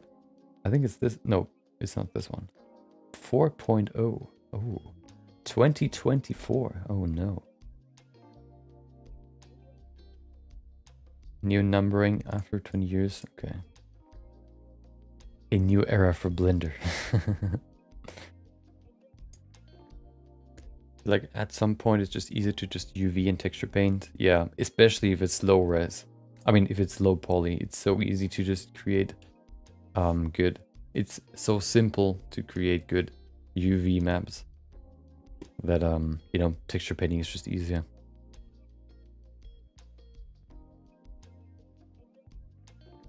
And especially if you, yeah, well, especially if you want to create custom textures, you can basically just use like one of the automatic UV mapping tools. You can just say, well, what I like to use is just Smart UV Project. It just unwraps it the best way it can. And then you might have some janky, or let's do it with this one. You might have some janky like textures or some janky UV maps, but it's barely noticeable when you use texture painting, because texture painting creates custom textures which ignores seams between UV maps. So if you now go to here, here, and we look at the actual UV maps, you can see it's all over the place, but it's probably good enough to just create custom texture for this characters. Custom textures for this character. I wonder if you can actually create, if you can use face sets to create UV maps. I don't think so, but that would be pretty cool. But yeah, that's another way you could do it. I think that's actually what I did here. Yeah, I think that's, what even is that? That's my zombie quick sketch. That's actually where I did it, but only for the render. Yeah, so if you want to create colors, it's probably easier to just use texture painting, because then you can even go to 8K textures and you don't need to worry about the resolution of the sculpt. But you know, it's still feels more intuitive to just paint on the actual sculpt. Okay. Let's go back to the topic number 3. We don't need this anymore. We need, well, it's gonna load for, I don't know how long, but it's gonna load. Today what we'll do is we're gonna go in here and we will add a base to this. There's a simple base that we're gonna add, and then there's a more complex part of the base where I wanna add some more complex things to the base. So the whole idea, of course, of this is supposed to be a figurine, and usually figurines have a base. If you're smart with your unwrap, you can get extra resolution where you need it. Yeah. Yeah, exactly. So I wanted to create, of course, the base. We need to create the base for this too. I already have a block out for it, which looks like this. But this is actually not the shape that they usually, that Square Enix or Final Fantasy usually uses to, I guess, place their figurines on. They have a different shape. Let me quickly show it to you. I have some references, and then we can create it ourselves and add some more detail to it. We don't need this anymore.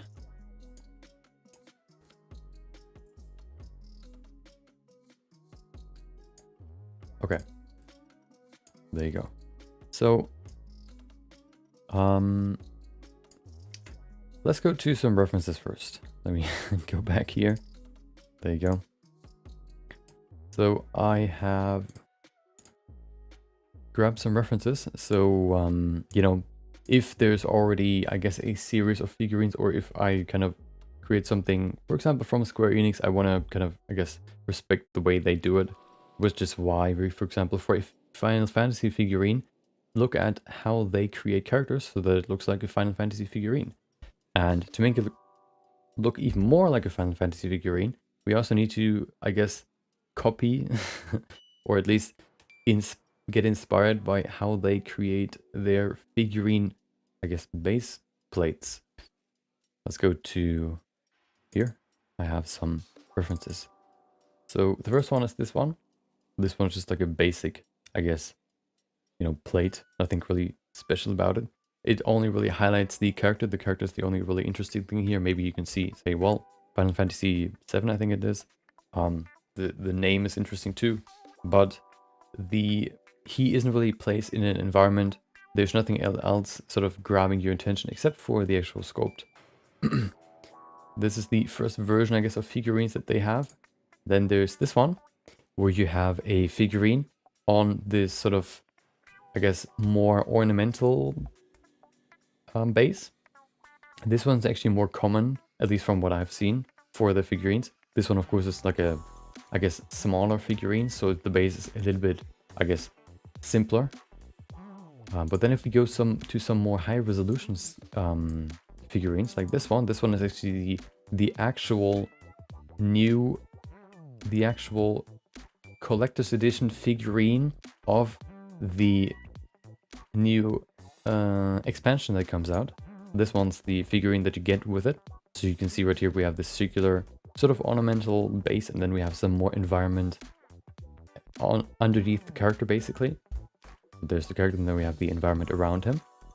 And then we have an even higher resolution sculpt, like this one, for example, which basically, yeah, just like I guess, like another example that is even higher resolution than the example that we've seen before, like a bigger sculpt. With more resolution, we have the same ornamental base, and then a small environment where the character is standing on. One more example is... Come on, where is it? Where's the last one? There it is. This one right here. You can see two characters right here. There's the usual ornamental base. You can also see the base always looks kind of different. I guess they just either they just create one that, you know, they feel like creating. It's always, you know, different, or they actually serve a purpose, I guess. For example, probably for this one, if the character is very, very small, creating a bigger base maybe just lifts them up higher, which makes it look, you know, a little bit bigger. So this one, maybe this one is actually very big, so they don't need to make a huge base. They want to put the full focus on the character, as we said before. This one is actually pretty small, as far as I can see. The sculpt itself. Of course, you need a bigger base if you want to add so a little bit of environment underneath the character. So they made it a little bit wider than the character maybe would need it. And then of course you have this one. They all look different. You can see the profile, I guess you could say. The bevel always looks different. This one just has this small environment where it stands on. And then of course we have this one here, where you have like an entire sort of, I guess, robot pieces underneath them where they stand on, or I guess kneel on. And then we have another shape for a base, I guess, base plate. So we're going to create the base plate first, and then we're going to add some environment, like a small environment, like this one, to the, or underneath the figurine. What I kind of thought about would be just like a, I guess, because he's basically just, you know, walking forwards. What I thought about was something like, just some, like a walkway, some rocks where he's standing on, where he's walking on, and then some grass and maybe some bushes, probably just some grass right next to him. Maybe some, you know, some sort of piece of machinery, just to kind of make it, kind of bring it closer to, get it closer to the look that we have in these sculpts, you know. Usually Final Fantasy, as far as I can see, it's kind of like a more traditional, or more, I guess, like a knights with technology, I guess you could say. And if we only add like grass and some rocks, it doesn't really seem very, like, doesn't really look like technology. So I kind of want to add maybe 1 or 2 pieces of sort of some sort of, you know, machinery, just to kind of bring that feeling in here too. And then that is basically almost the entire model. The only thing that I want to add then to the model itself would be just some sort of, I don't know, spell or something into his hand, because otherwise he just, you know, looks like he does this for no reason. So I kind of want to add some sort of, you know, spell or whatever into his hands to make it look like he's channeling something.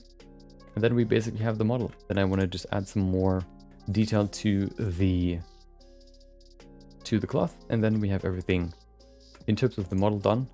I've worked on the materials. He is fully materialized. He's fully shaded. So the only thing that we need to add, or we need to refine, would be the weapon, which I'm probably just going to do off stream, because it kind of includes a little bit of texture painting, which can be a little bit more time consuming. So I want to do that off stream.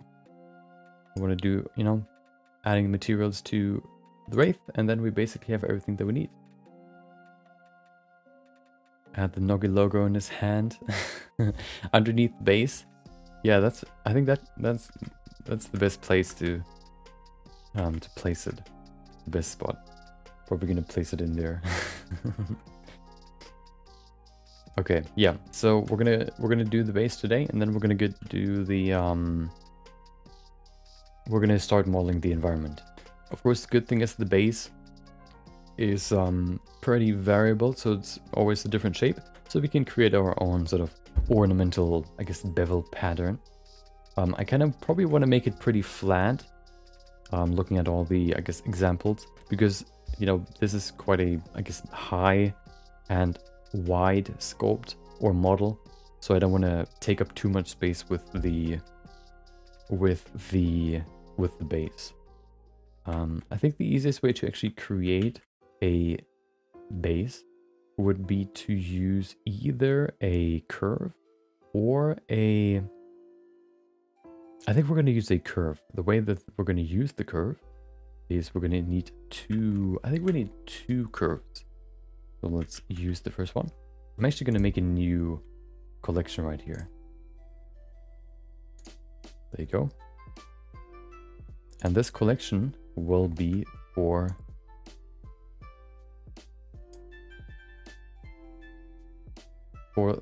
the base. Who would have guessed?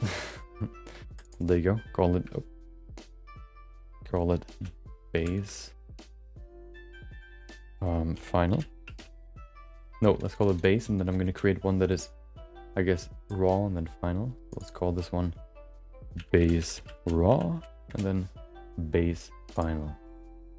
I like to separate the, I guess, sketch, or I like to have my pieces that I then apply to the actual model on the side, and then I can have another collection where the final version, I guess, is in.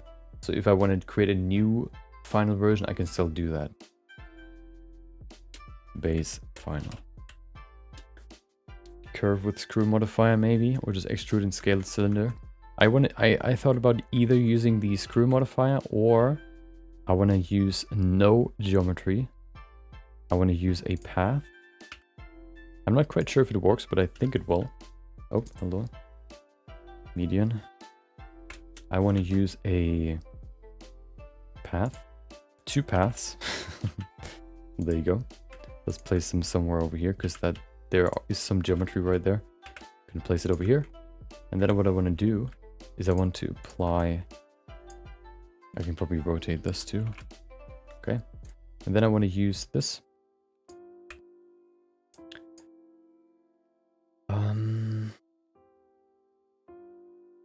I go to curve settings and I use the... Is it bevel? Yeah, it must be bevel. Object, select this one. Now we have a plane. Oh, nope. Or do we need geometry? Hold on. Freeze. There you go. Let's see. So what if I now change the geometry here? It doesn't do anything. Okay. What if I switch it to here?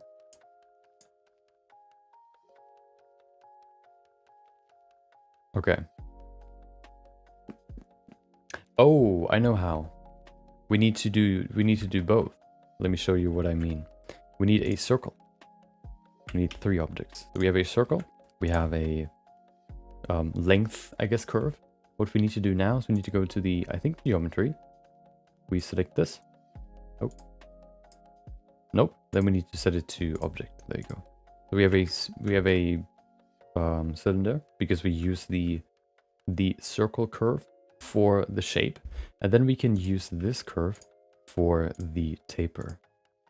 This way we can now go in here, we can select all this and we can pull it outwards. Offset. Nope. Wait, extrude.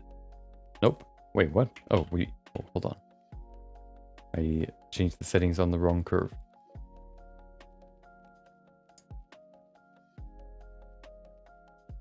So you can use one curve to change the shape, and then you can use the other curve to change the, I guess, the bevel, as far as I know. So if we go here, offset, why does it, hold on. What is, oh, hold on. No, this one's not right. Right? No. There must be a way. I know that it works. I just need to figure out how it works. If that doesn't work, then we're just going to use the screw modifier. Okay. Object. There you go. So we have it nice and round. Oh, hold on.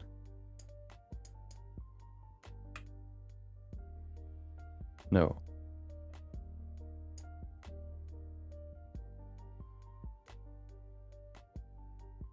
Why does it change? Oh, hold on. Maybe it's because we need to rotate it. Aha. Okay, we need to apply the rotation. Ah, now it's gone. Okay, I guess. Ah, nope.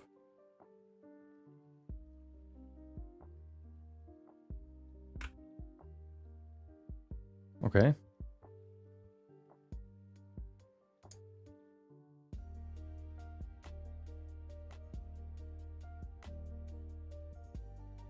So it definitely does what it's supposed to, but it's not doing it the way that it's supposed to. So I think we need to find the rotation that we need here.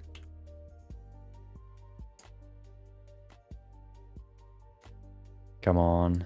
Oh. Okay, 90. Wait, why is it... Dude.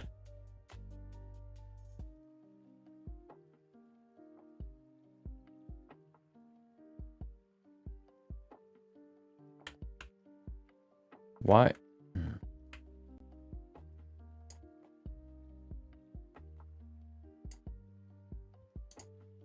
So if I do something like this.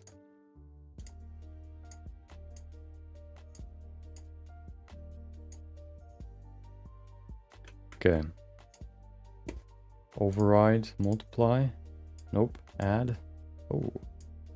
Okay, let's add a new path. Without changing the rotation. There you go. So if we then go in here and we use the taper object, nothing should do. Nothing should change. Oh.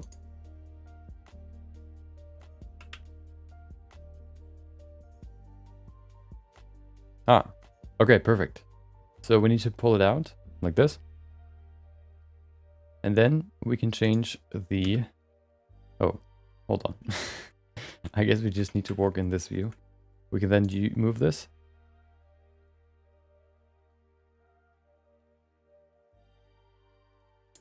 Why? Oh, wrong axis. Okay. I almost know what I'm doing. Okay. There you go. There it is. Now we can change the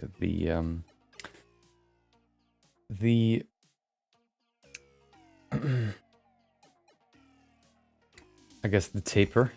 I actually don't want to use a curve though. What I want to use is a plane. I'm going to show you why. I'm going to move it over here. Let's see if that actually works. You know what? No, I'm going to use... Let's use this first. You know what? I think this is too complicated. I think I'm just going to use a screw modifier. That's probably easier. Okay. All we need for the screw modifier is a plane. The plane needs to be rotated by 90 degrees. We need to merge these two vertices as well as these two vertices. Then what we can do is we can go into the modifier settings, use the screw modifier, not skin modifier, but screw modifier. We can then change the rotation. We can apply the rotation. And then we can move the edge outwards. And it creates the same shape that we had before. But now what we can do, we can, if we go into the edge and add some more resolution. Oh, we should probably keep it in the middle. Hold on. There you go. If we then go in here and we add some more resolution, what we can do, we can, for example, grab this and extrude it inwards.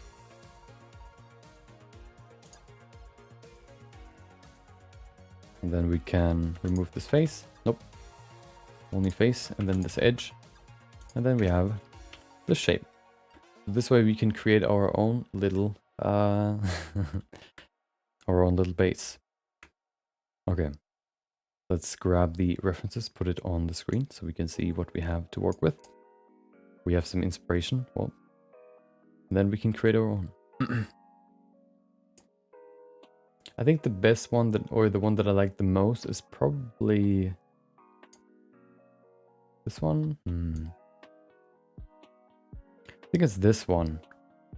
It's not, well, it's quite high. We could maybe make it, you know, don't make it too high. But I like the shape, so I kind of want to keep that. They like to bring it inwards and then outwards again, so I kind of want to, I guess, copy that. So what we'll do is we'll just grab these two edges here and push them inwards. Like this. We can probably also scale everything closer together. More like this. There you go. And then we can create some variation here. What we can do is we're gonna first create it without any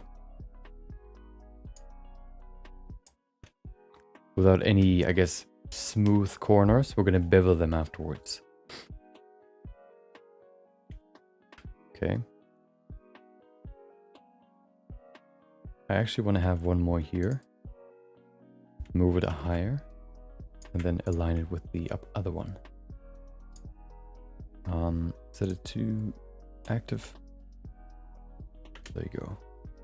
Should we do the same at the bottom? Let me add 2 more here. Actually 3. 3 or 4? Let's do 3. No, we need 1 more here. Scale it downwards. Then we move all this. Hold on. There you go. You're going to do any Halloween-like sculpts? Maybe a headless horseman or a famous thriller movie character? Maybe. I remember your idea that you sent me. I want to finish this model first before I want to do anything else, probably. Or maybe, I mean, for Halloween we can probably do something, you know, especially if we don't need to fully focus on this like every stream. We can, you know, do some stuff in between. We can probably do something for Halloween.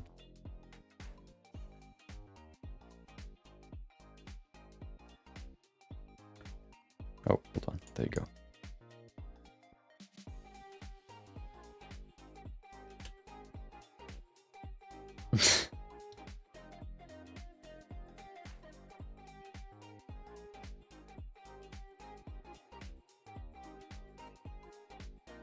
I will not comment on your comment, okay?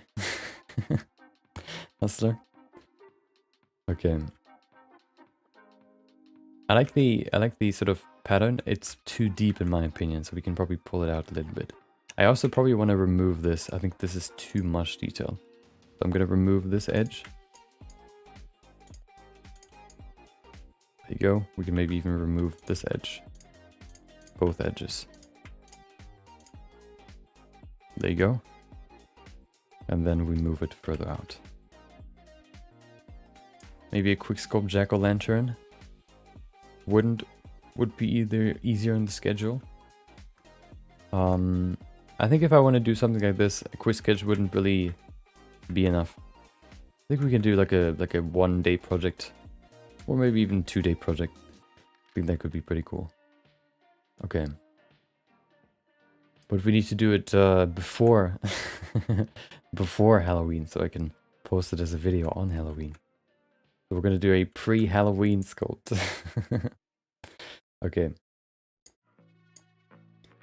Let's go ahead and I think we have a pretty good base here. We could maybe add 1 more here. I think I want to keep the upper part pretty clean.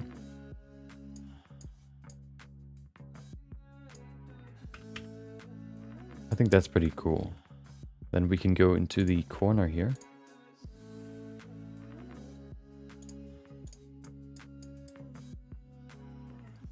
Then we can select these 2.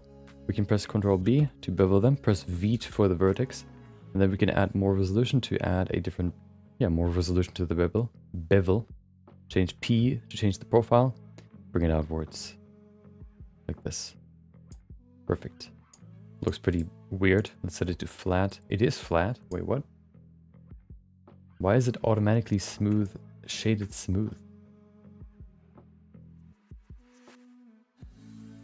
That's weird. Hold on.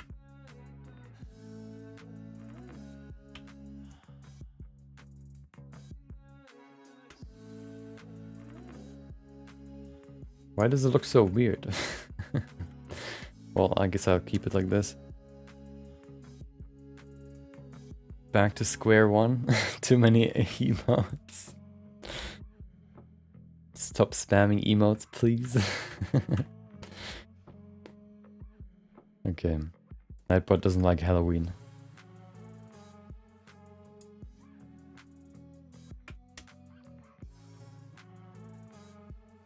Oh. Okay. I kind of want to see what it looks like. So I'm just going to duplicate it and apply it. There you go. Shade it flat. There you go. It looks better. Where everything is connected. Perfect. So what happens if I use a... Why does it look so weird?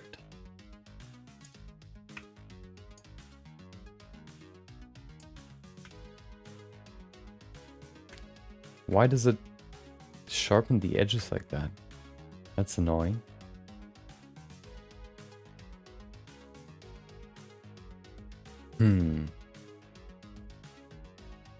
Really? Spam and eggs?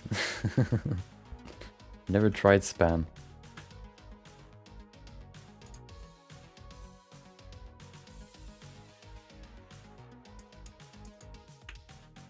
Is it good? I don't even know what it actually is. Is it some sort of... Isn't it some sort of meat in like a can? Didn't really entice me too much. Okay. Let's see. Oh.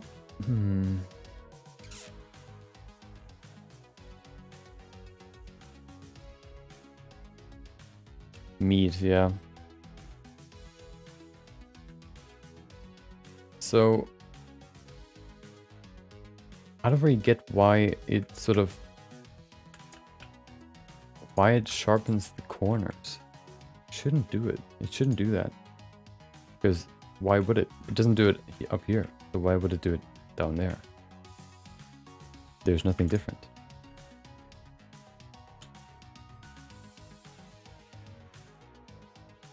Spam is kind of gross. Oh, timer. Hold on. Why do I have my timer on? Oh no. There you go. Seize. Okay. I don't really know why.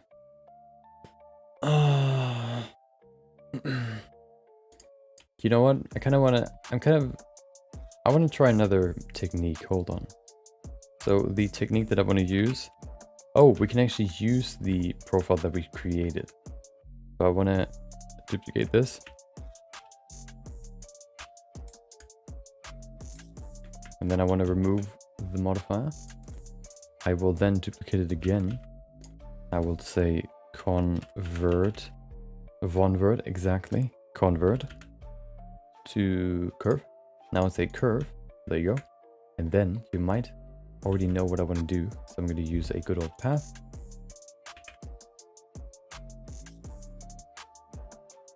And then we use a circle.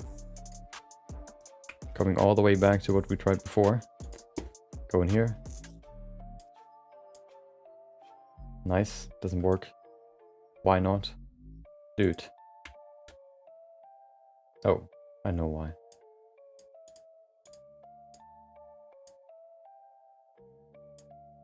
Okay. Taper object. Okay. Dude, please. Just... Why?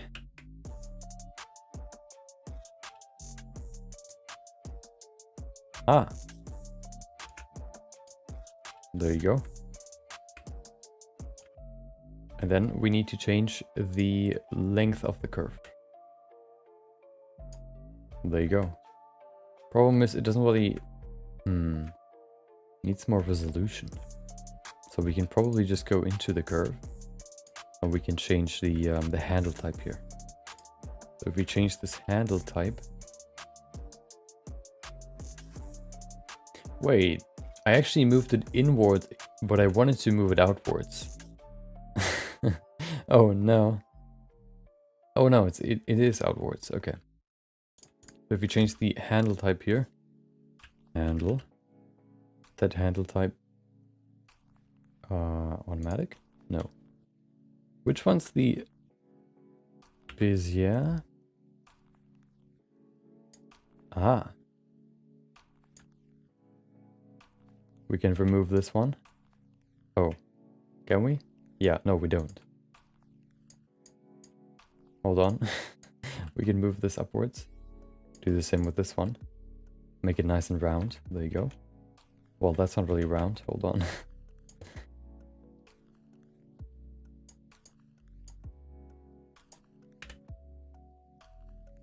Perfect. Flawless. Do the same here. Oh, it is already good.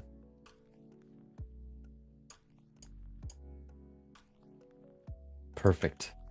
Look at that. Now it should be smooth. Well, it's not really smooth. Why is it so blocky? I don't get it.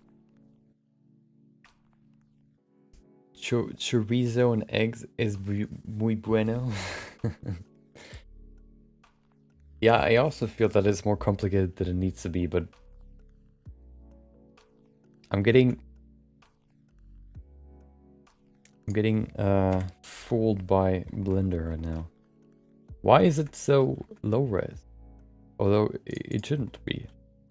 I mean, we can still resort to just using a cylinder, but if I want to change the shape, you know, I don't want to create a whole new geometry. Or a whole new base.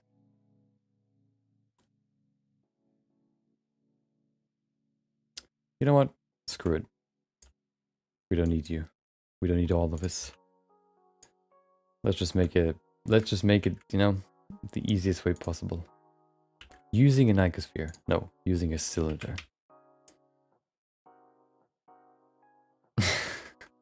Okay, Hustler, you've reached the limit, okay? Oh, hold on. I want to actually see what happens. I want to try your idea, robot, Lego. I want to see if more resolution works.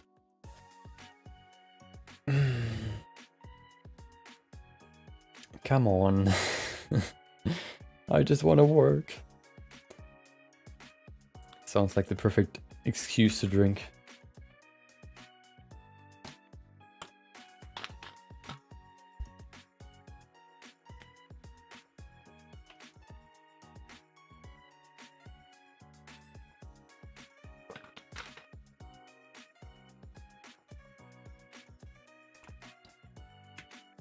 You know what's funny? It might have taken me might have taken me 2 months to create the model, but it's gonna take me 2 more months to render it because of all the high resolution models.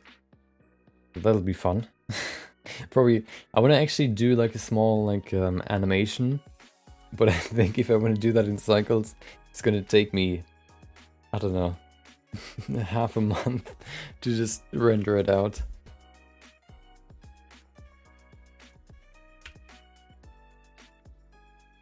Maybe I'll simplify it a bit. Maybe, I don't know.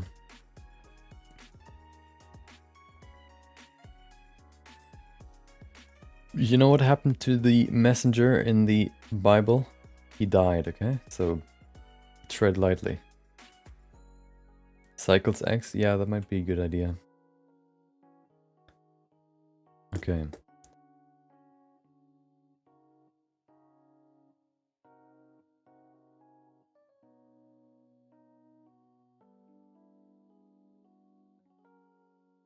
When's Cycles or Blender 3.0 supposed to come out? Wasn't it in November? So 1 more month? Or half a month? No, 1 more month, I guess.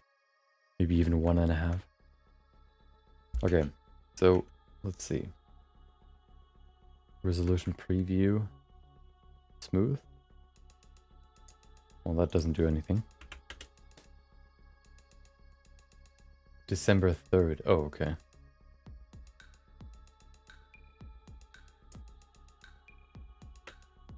So the resolution doesn't change anything.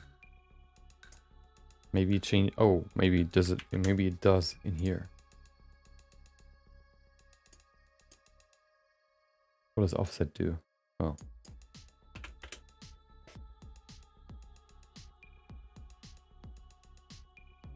There it is. So if we set it to 12 times 4. Aha. That's better.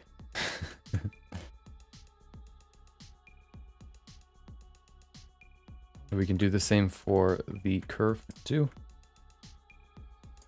Hopefully. Wait, can we? I think so. Yeah, now it's nice and round. Perfect.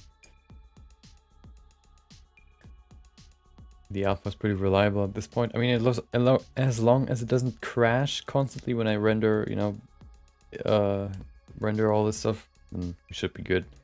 In the Bible, we can also beat women, so I wouldn't look for reference in the dustily old fairy tale book. I will only refer to it if it strengthens my argument, okay? More pixels always takes longer to render, yeah. Okay. Why do you render something at 200%? Can you, well, I guess you want to make like a 4K image, maybe? Do you want to play it on your, on your, I don't know, huge TV at home? Okay, I think that's pretty good. Now we need to fill the caps, which should be pretty simple, hopefully. Hold on, there it is. Perfect. Horrible shading, but that's okay. Oh, wait. There's one more thing that I want to change.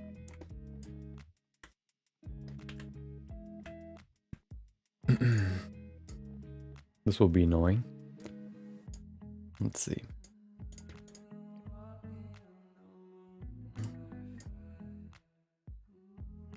Oh, it's automatic, nice.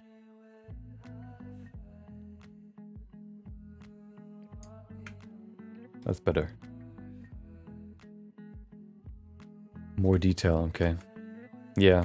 Yeah, I guess if you wanna, you know, show all the fuzz and all that stuff, you need more resolution. Okay. Why is it so wide all of a sudden in the end? Why is that? Do we need to bring it closer to the origin point? No. Oh, I know why. Because it needs to be on the other side. No, we don't need this. There you go. Aha, perfect. All the stuff you typically edited out of portraits, yeah.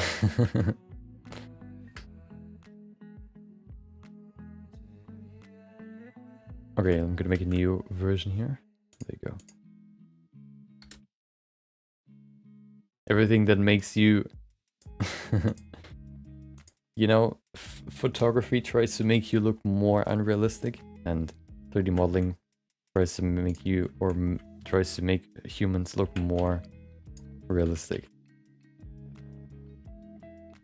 Photography tries to remove all these small imperfections, but you need these imperfections to create a realistic human. I mean, technically you probably don't, because, you know, I guess photoshopped models still look realistic, you know, they just look more perfect, I guess.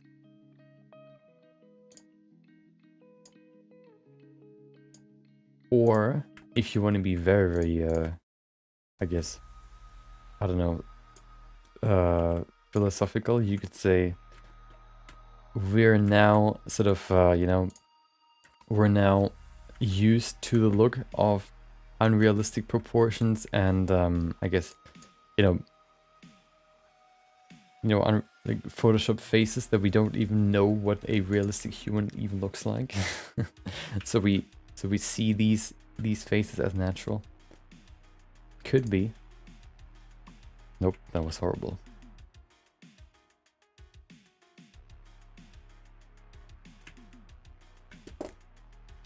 Let's see.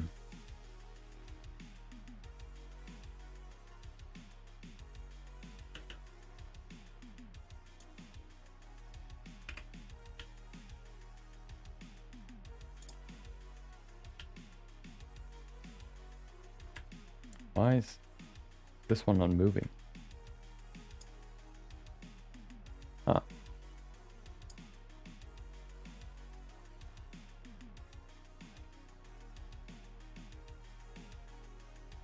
I think that's better.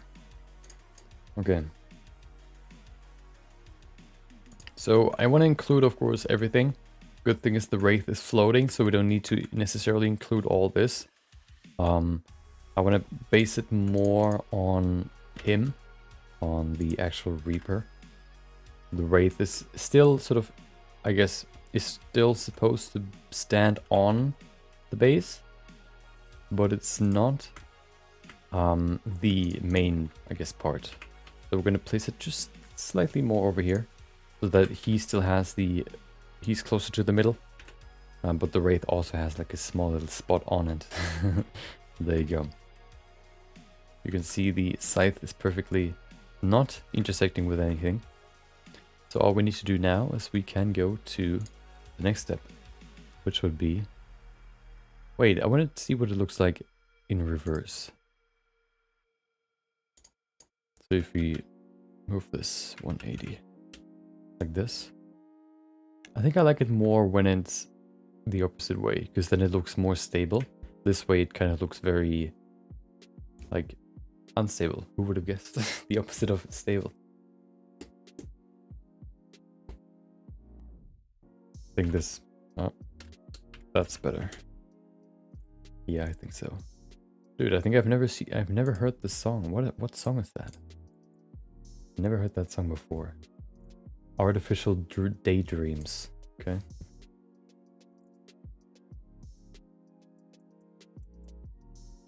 Okay, so the whole idea for this base, of course, was to add an environment. So what I'll probably do for the first part is I want to add small stones or like a small pathway where he's, I guess, walking on. So we need a few stones. We can probably create them with some modifiers. I want to start with a cube. There you go. We can actually create, I guess, we can use modifiers to create, what are they called? Not photorealistic, I always always interchange those. What did I call the shaders? What do you call shaders that you can use on anything without having to UV unwrap them? Procedural. We can make them procedural. So I want to make them flatter, of course. There you go. And then I want to use a displacement modifier. No, we need a subdivision modifier first. Set it to, yeah, we can probably use Catmull. Increase the resolution. We can probably add one more here, so that the faces are roughly the same size, at least up top. You know what? I'm gonna move these ones down so that they're roughly the same size too. So like this, probably. There you go. Welcome, Blender tutorial channel. Hello. Hope you enjoyed your Monday. Is a license or a document required to open 3D Studio? What do you mean with 3D Studio? Is that a different program? Or do you mean Blender? I guess not. Or do you mean a 3D studio? Like an actual studio? For like if you need a license to use Blender as a studio, if that's your question, then that is not what you need. You don't need a license for Blender because the Blender is free. Okay. So we need a subdivision modifier to add more resolution to the model, and then we need a displacement modifier, probably 2 or more. We're gonna make a new one, create a new texture. We use the good old clouds texture to create the basic deformations. I want to make these pretty big. The first one should be pretty big, like this. Depth doesn't need to be that high, more like this. And then we can go into the modifier settings and change this, the strength. I want to only really change the shape very, very slightly, like this.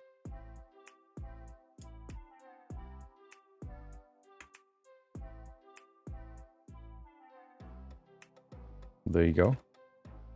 Then what I want to do, oh, we need to go into the edges. What I want to do is I want to, I guess, crease them so that they keep their shape a little bit. So if I go in here and Shift E 0.25, hopefully they keep their shape a little bit more, maybe even 0.5. Yeah, I kind of want to have something like this. There you go. And then we can go to...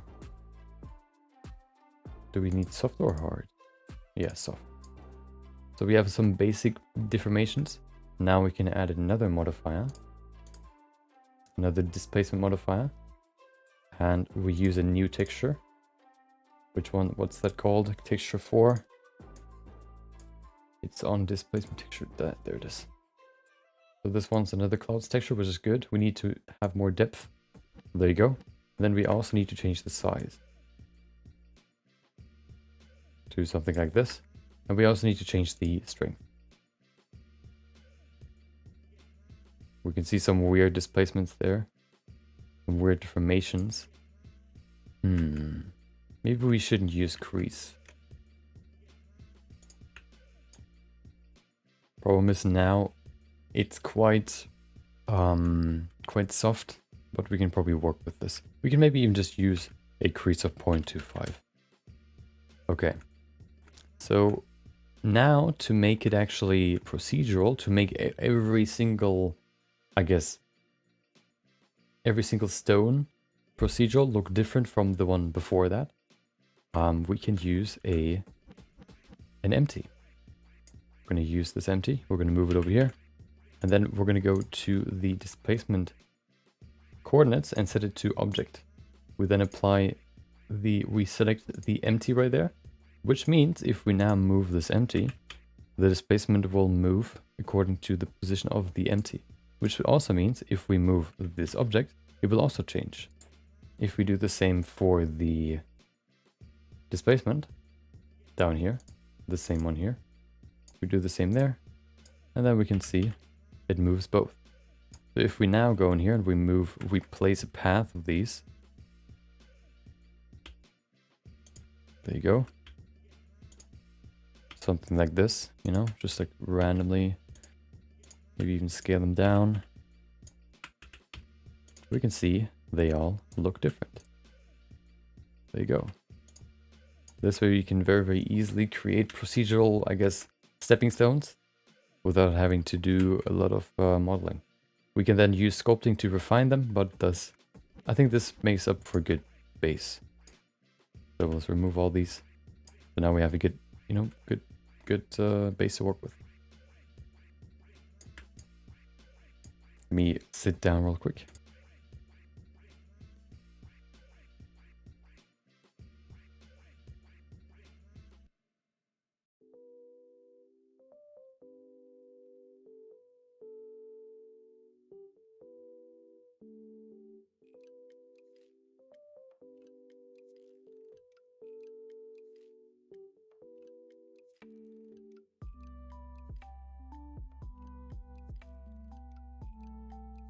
Okay. Let's lay them out. Let's put them on the base. So the plan will be to add these stones to create like a path, and then we're going to maybe create a few different, you know, like 1 or 2 more stones of these to create like add some variation, and then we can create the rock formations that we want, and then we can add some more grass in between. And then on top of that, we can add these machine parts. We could maybe even just copy what we have here and kind of modify it. We'll see. Okay. Duplicate. Oh.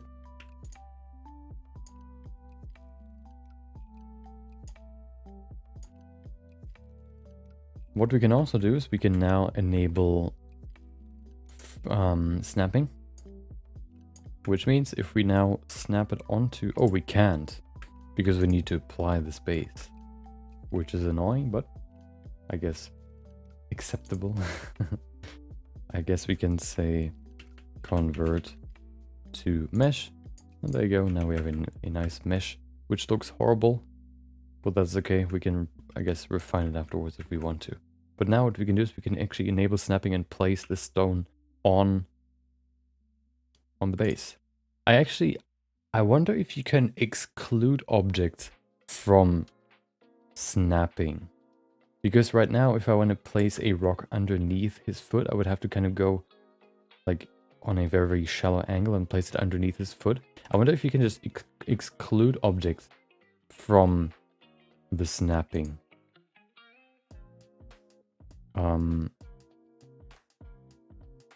Because that would be very useful.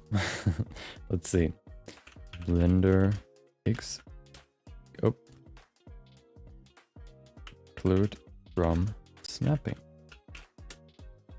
You could do that in a manner like following, okay?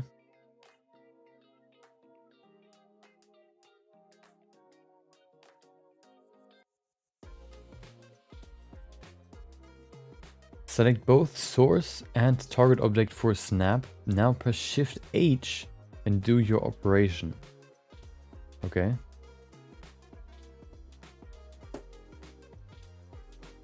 I guess.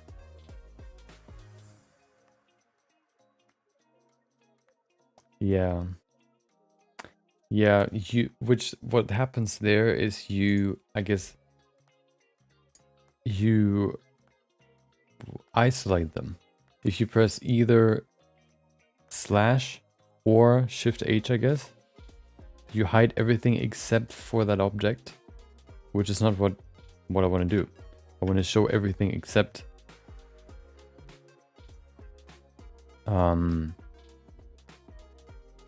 I want to show everything. I want to have everything visible, but I want to remove stuff from the snapping, I guess, selection.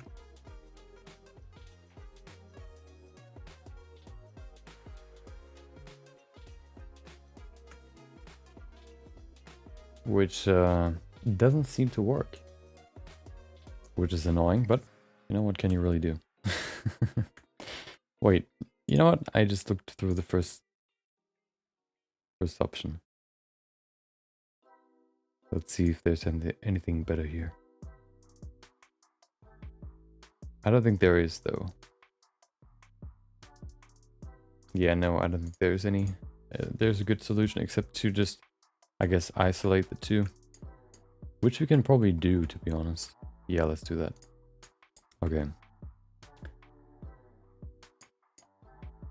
You know what? I'm probably going to grab a few inspirations here, or references.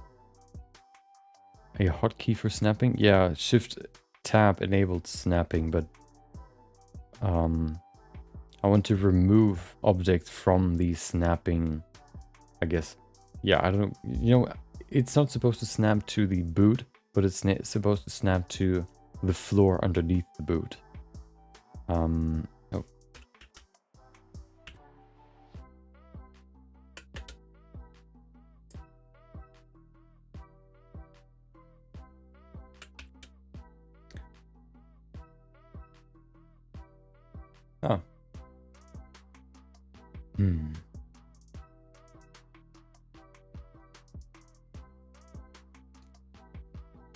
Welcome back, Palladium.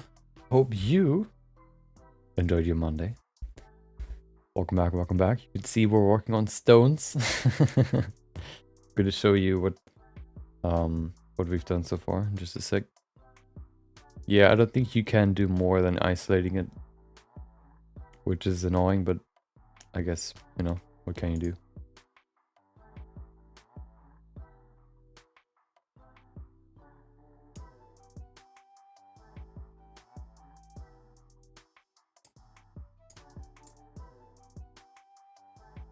Okay. So let me show you my inspiration. There it is. So this is supposed to be the pathway, at least nothing except for the rocks here in the middle. Sort of displays, sort of, you know, having some sort of randomness to them. And still creating a pathway that way. So yeah, let me show you what we have currently. So that's we want to create a base today, which means he's almost done. We've created the base by using various curves. Right there. We use one curve to create the circular shape. And then we use another curve to create the bevel, I guess you could say, or the profile. This one defines this one, this sort of inwards profile. And the circle just creates the circular shape, the cylinder shape. Now we apply the this. One thing we can do though is we can probably, oh, let me do something. Now that you remind me of procedural displacement, let me try something. There's something that I've used for an ornament up here. Let me show you what I've done for this, which I want to probably do for the base too. If you look at this, you can see what I've done here. So I have not sculpted this. I have used displacement for it. The way I've done this is I have, of course, created geometry that supports this sort of displacement. And then what I've done is I went into vertex groups. I selected, I think everything that is selected right now, maybe a little bit less. I applied it to a new vertex group. And then I applied that vertex group to the displacement modifier, which means everything in that vertex group is either displaced or everything outside of that group is displaced. So it would either look like this, which looks pretty cool, or it would look like this, which of course looks better. This way you can create very, very, I guess, localized displacements, which can be very, very useful if you want to do something like, yeah, like these small detailed gems, I guess you could say. There you go. Pretty simple, pretty effective, and yeah, pretty quick. You could do this with procedural displacement. Yeah, hold on. So what I want to do is I want to go in here. Well, let's see if we can retopologize this real quick. So how many faces does it have? 9 million. No, hold on. 13,000.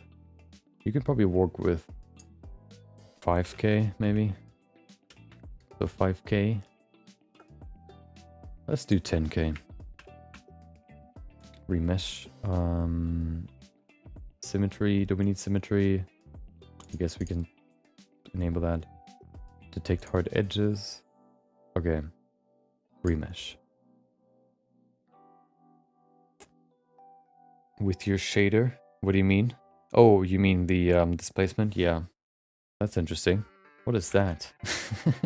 That's not what I wanted. What happened?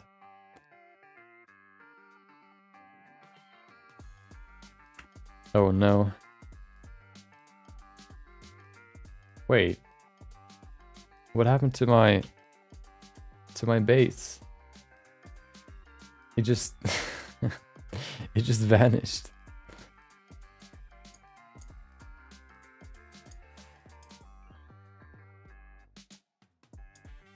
Okay, let's try again. So what if we remove detect hard edges by angle?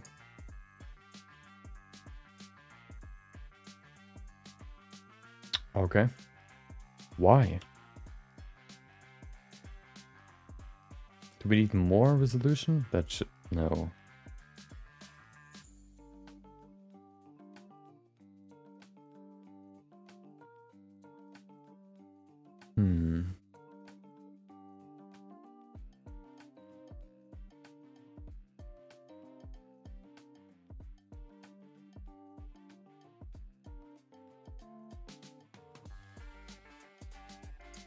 Maybe symmetry is not the way to go.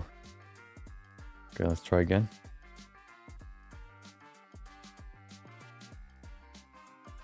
Takes a little bit. There it is.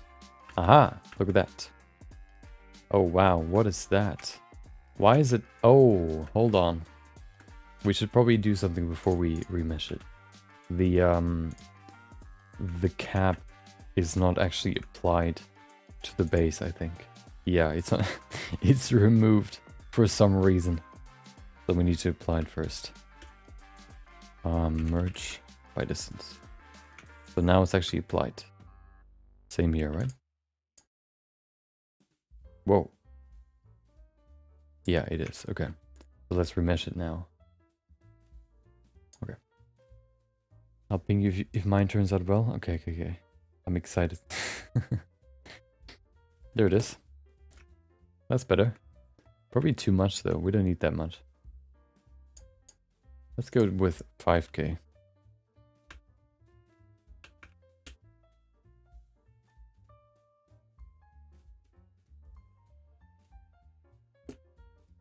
That's pretty good. Does it actually copy all the details? I kind of...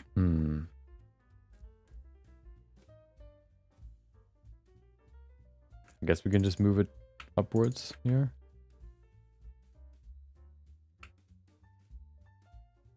That's interesting.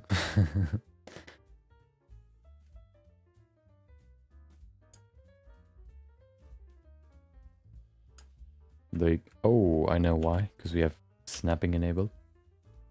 Okay.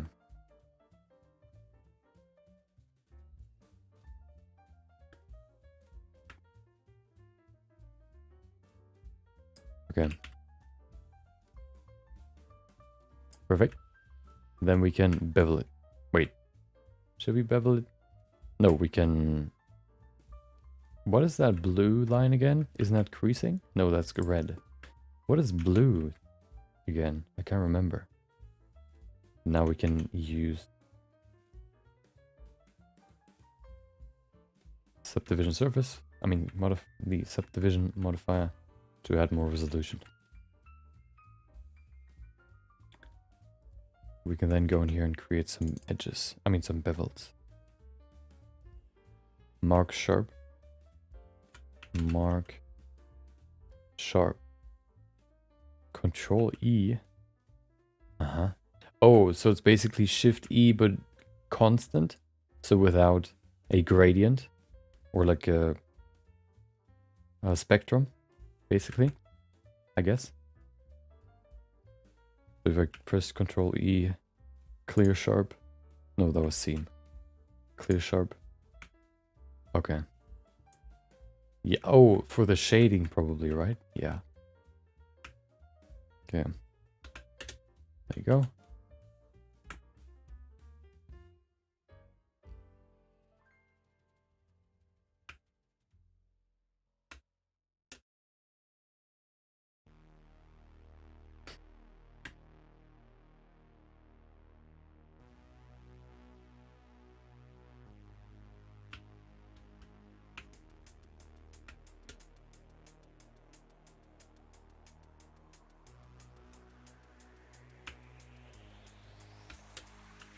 Wait. Ah. All in all, just, yeah, for shading, exactly, yeah. I never used that, actually. Oh, it could be pretty useful. Wait, does it have? No, it doesn't have a gradient, right? Yeah.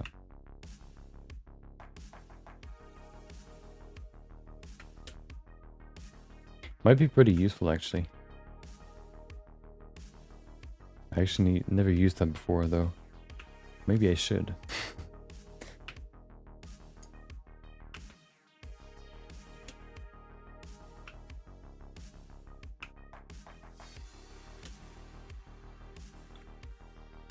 Binary, yeah.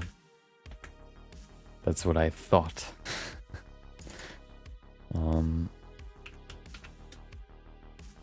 There you go.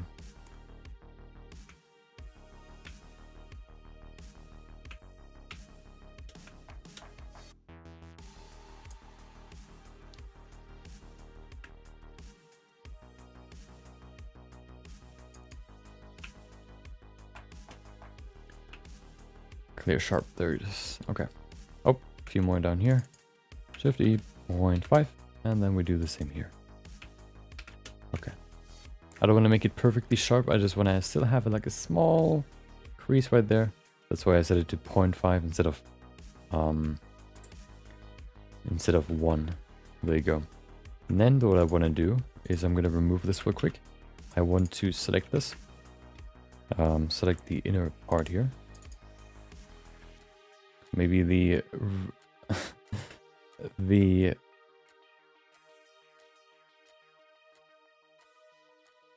topology might not be the best, but that doesn't matter. Duplicate, separate by selection. Then we go into the base right here. I mean the selection. We extrude it. Do we need to extrude it? We do. Yeah. Extrude it. A little bit further. There you go. Then we create nice creases here. Only at the top. I mean at the base. We then go in here, we do the same that we've done for the small ornament at the hat, on the hat. We select all this here. All the faces here up top. In the middle.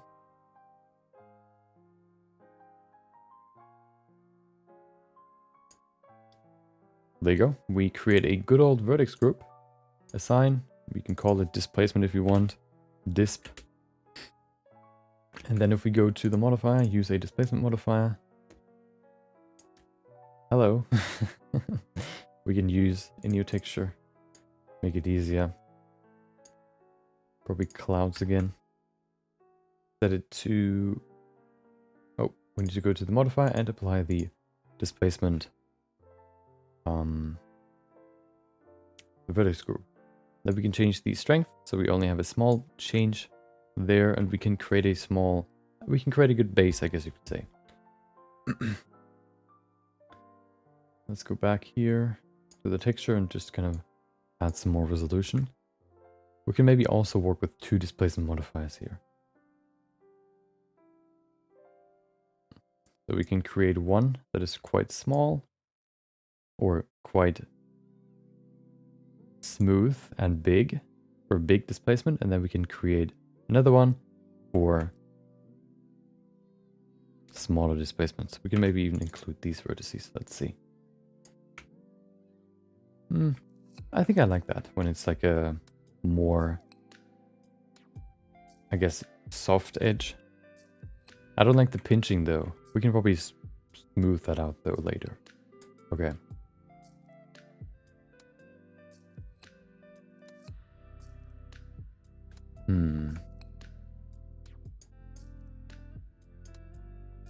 Oh, that's pretty...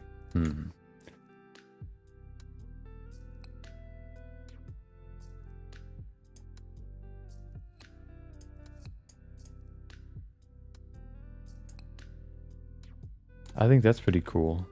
I only want to move it upwards, basically, with this. I need to change the scale, though.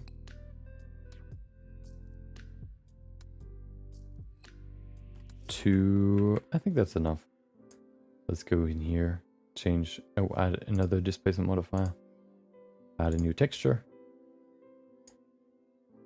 More clouds. You need to make sure that if you have 2 displacement textures on the same object, to switch in the texture panel from displace 1 to displace 001, basically, the second one. Otherwise, you change the first displacement texture. And then to this one, we can add some more resolution. The strength is definitely too high.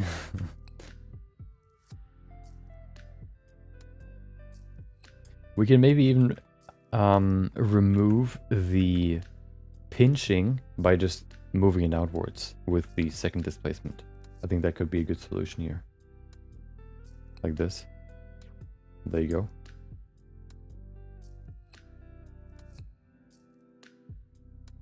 I think that's pretty cool. There you go. We can then move it lower so it isn't that high. Doesn't take up that much space. And then we can move.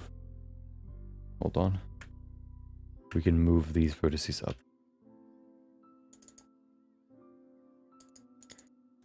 Yeah, maybe for Halloween we can create like a, you know, like a nice little sculpt, like a burning jack-o'-lantern or something, like in some sort of, like a Ghost Rider jack-o'-lantern. Wait, are these also applied in here? Why does these ones also... Oh, there you go. Perfect.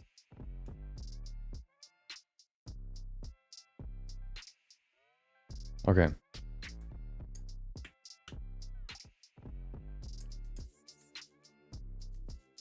So that's the base. Let's now apply or add these stones.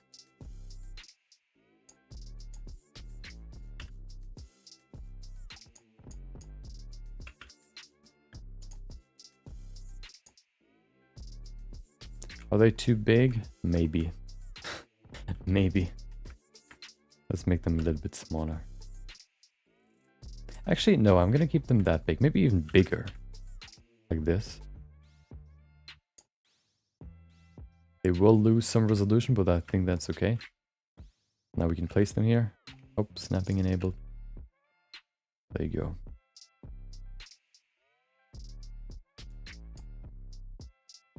We need to do it like this. So now it actually copies the rotation of the target. But if we then want to rotate it, it doesn't work, except we use the double R rotation. If you just want to rotate it on any axis, it doesn't work. But if you want to do that, we need to disable align rotation to target, and then we can rotate it. So we're going to place them first, and then we can rotate them individually. Probably want to make them a little bit smaller, like this big. It's probably better. I want to make sure that he's actually stepping on one of these. I'm just going to place the first one right underneath this boot. Somewhere right there. Okay.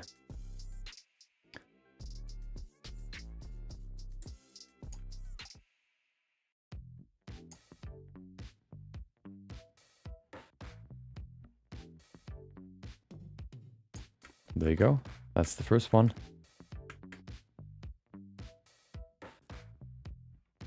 Let's add a few more. We can maybe even move it over here somewhere.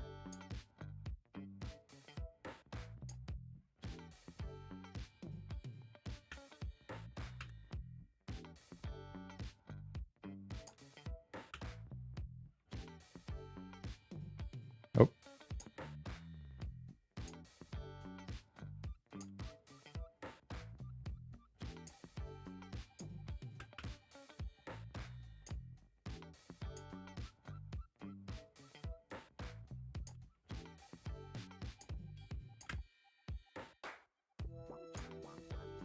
I don't want to make a perfect walkway, so I'm going to make, you know, add some, I guess, pretty destroyed rocks here too.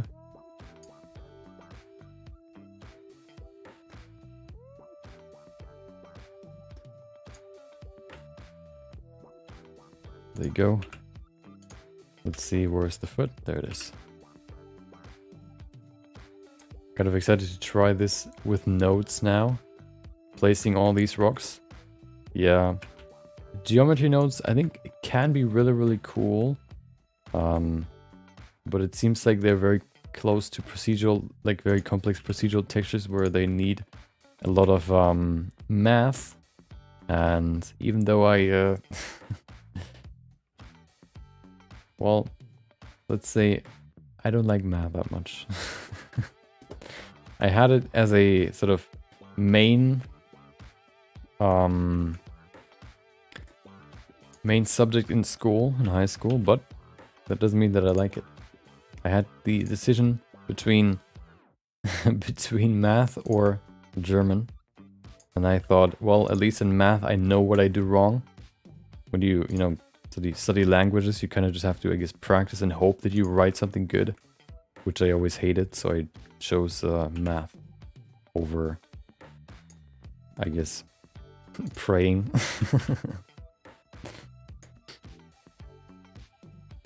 Not fluent enough with geonodes yet, yeah. We actually created a flower at some point. I don't know if you joined us back then. But yeah, afterwards I definitely saw some techniques that were easier, but at least we kind of learned a little bit more about how the whole thing works.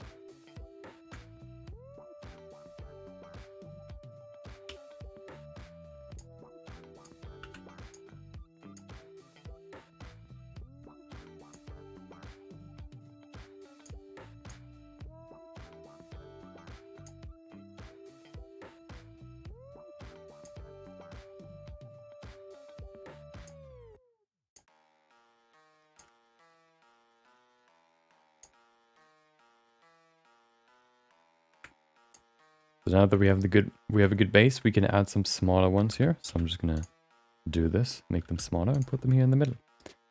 You can see the displacements get smaller, so we can probably change it up and just create a few different looking duplicates. So what I'll do is I'll just select this one, duplicate it, apply probably all the modifiers, yeah. and then make it smaller. This way we can keep the shape and the displacement, I guess, amount.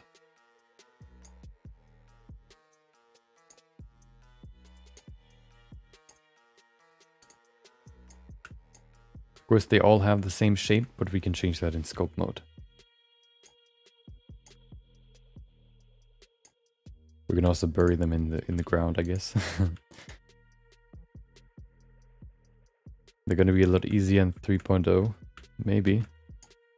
Still not gonna make them fun. I mean, maybe, you know, I don't know too much about Blender 3.0, so maybe. The worst part about switching to a new version is that, you know, your add-ons will probably not work anymore.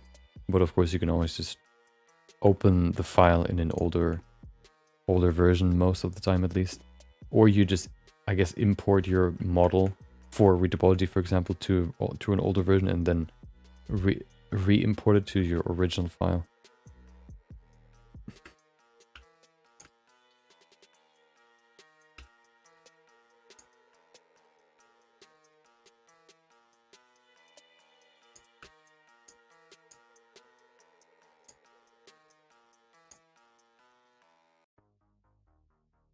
Should behave more like shader nodes. What do they actually change about them? Hold on, didn't I have the the actual patch notes? Hold on. What was it called? Blender 3.0.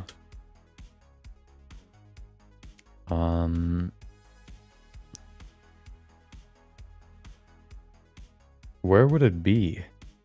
Core, grease pencil, modeling, notes and physics. Ah.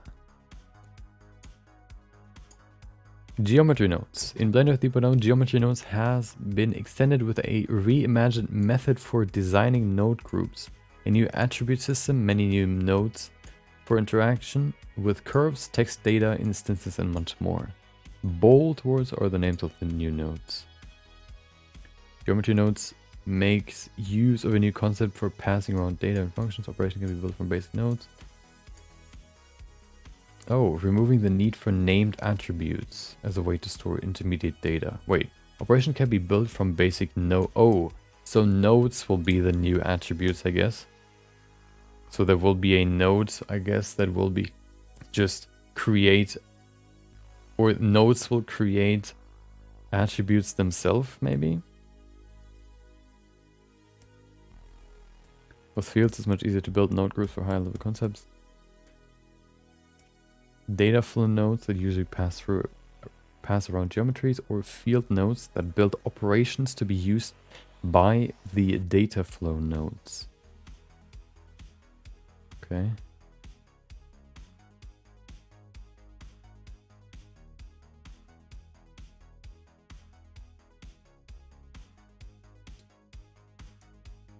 So I guess it's just more intuitive and less programmy.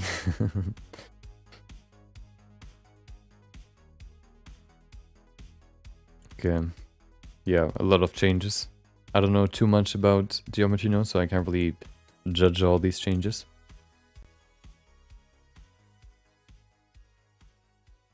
Wait, geometry node fields? Hold on.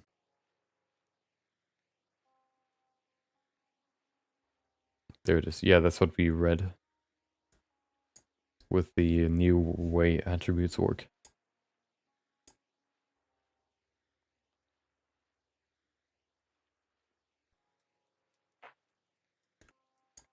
You know, sounds pretty good. If only there were some more improvements for sculpting.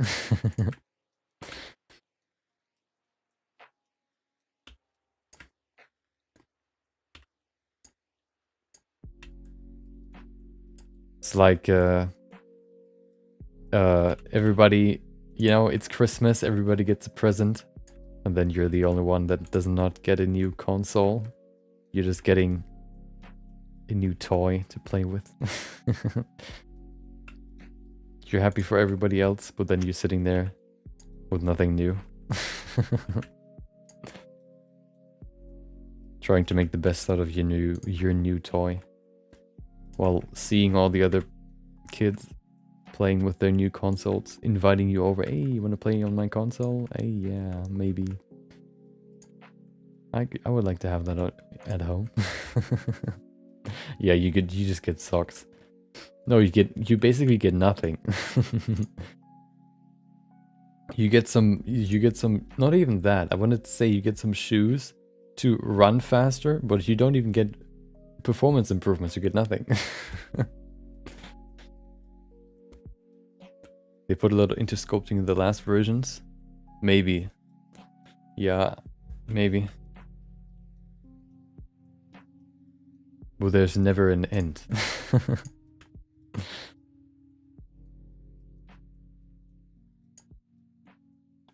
Yeah, I mean, in my opinion, the only thing that they really could do to improve sculpting would be improving the performance. I don't think there's much more, like, tools-wise that I at least would need. And I think performance is like the big one that would be like the one thing that would drastically improve the entire sculpting experience. But I don't think we're gonna get that. I read about it before that the main sculpting developer wanted to address that problem, or wanted to address that point. Pablo, I can't remember, Dobaro, but I can't remember if there are any new news about it. My system specs are, you know, are good enough. I don't know if it's my PC that is acting up, but I don't think so. Maybe. I have a, hold on, let me see. I can't tell, I don't know what they're actually called, hold on.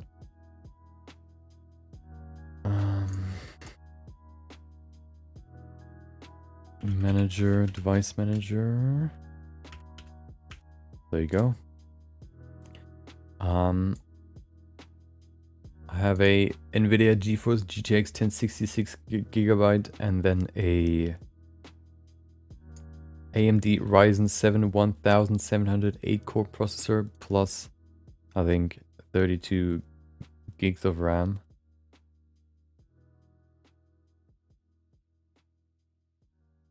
Where can I see RAM again? Yeah, I think it's 32. No, 8 each. 8 times 4, 32, yeah.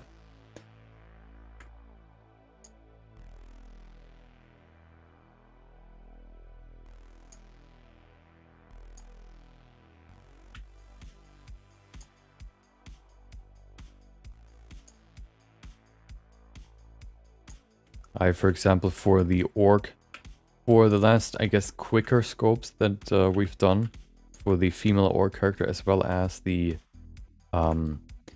speculation what Dream might look like in real life.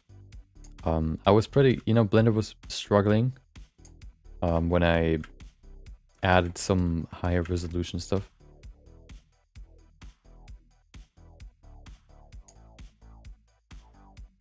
Mostly CPU. Sounds like I need a better processor. Let me get on that real quick.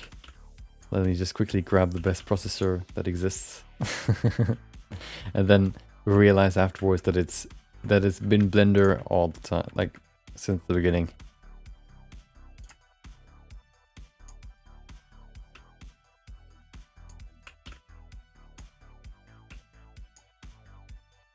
All along, that's what I wanted to say. Wait, it's been Blender all along? It always has been. Wait, why am I on the moon? You always have been on the moon. There you go. Okay, we already have a pretty good base. I don't think we need more actually. Maybe one more stone here on the edge. Right there.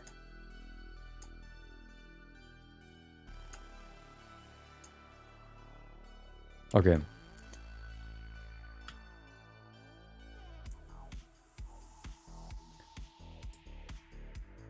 A 13 series card would literally render 10 times faster. Yeah, I mean rendering is of course different.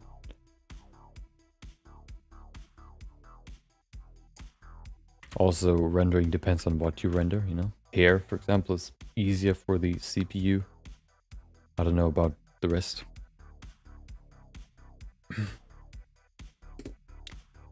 Aren't there actual, like, RTX improvements that... What is that? Why are you here?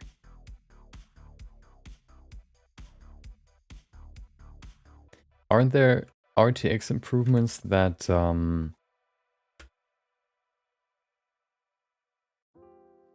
that are actually improving the performance of Blender just because you have an RTX card?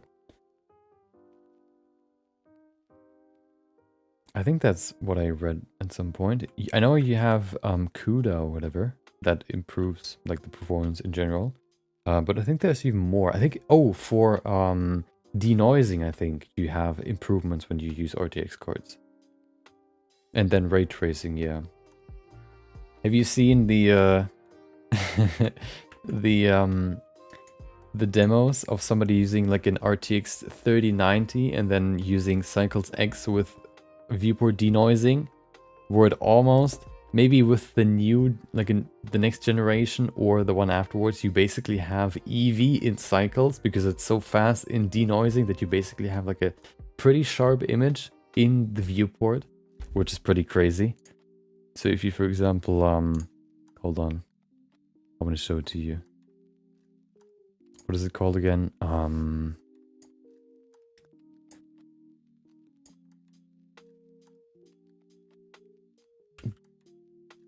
Blender Cycles X GTX, no, RTX 3090.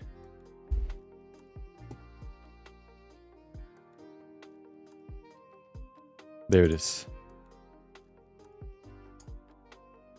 Nope. There you go. This is CPU, this is GPU. Of course, RTX whatever. 3090, isn't it? Maybe. Optics denoising, GPU rendering, CPU rendering. So now we're getting to some pretty pretty good stuff right there.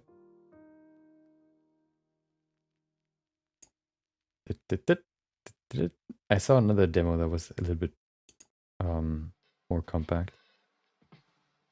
Yeah, look at this. So imagine like just with a few more generations, like 1 or 2, you would probably have unnoticeable noise when you're moving the camera. Like, see how quick it actually works. Of course, the more you have in your scene, the more complex it'll be, but still.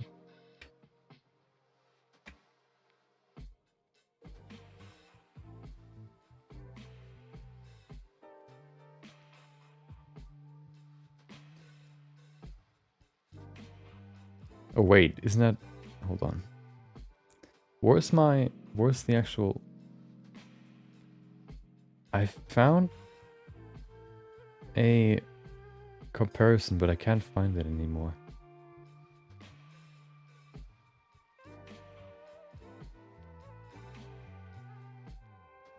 Where it rotated around an object, one with Cycles X, the other one without it. I think with 3090 and then without it. Yeah, but it could be crazy in a few years. How often do they release new graphics card I guess series? When do we get the GTX? When did we get the RTX? Probably like a few years, right? Similar to consoles, I would guess. Not like every second year. Okay, so we have the base. I want to add some rocks on the floor though. So let's do that now. Should be too hard. 3060 Ti, it's near real time. Yeah, it's pretty crazy.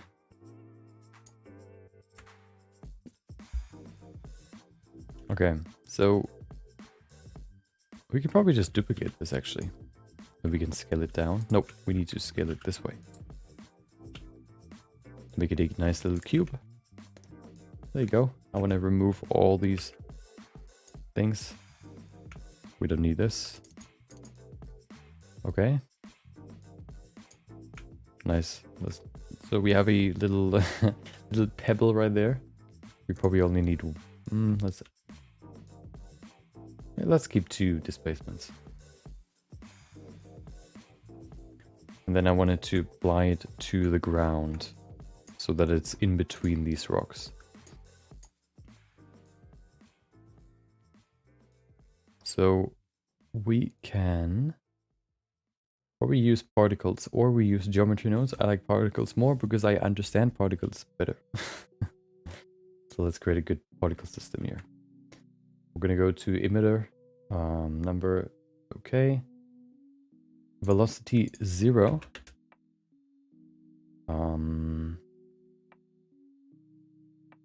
Then we need to go to render, render as object.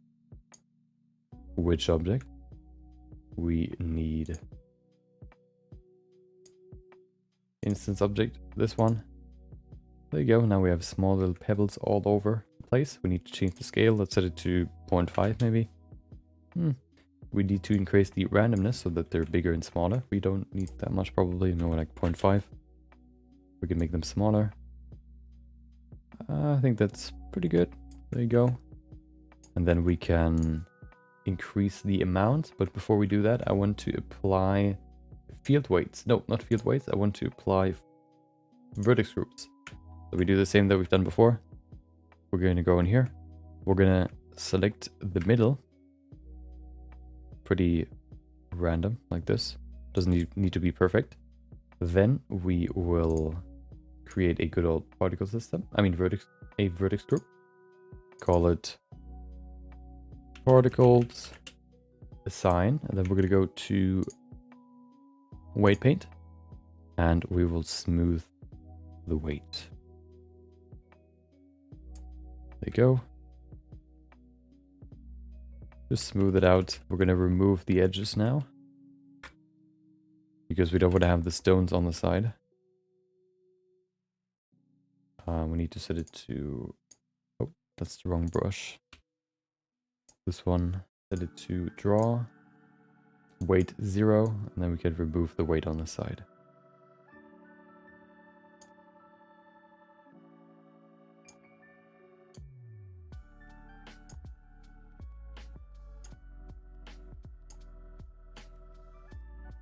Because I don't want to have these rocks hanging on the side. I only want to have them on the actual floor.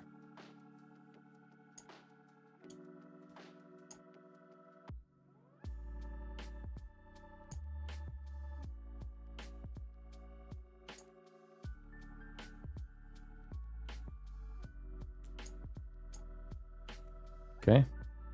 The edge is clean. We go to the bottom half. Can we enable front faces only? Oh, we can. Nice. So now if we draw in here, we should not remove what is up there. Perfect.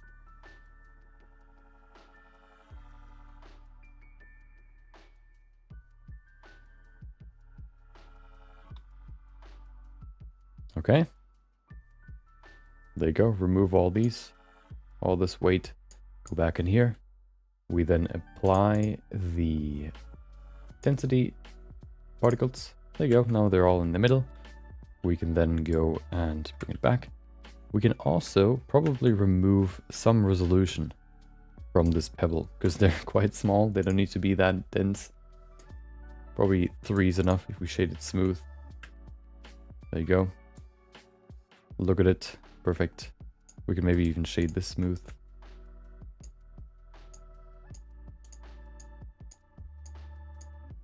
I'm gonna do that with all of them because I can and I want to.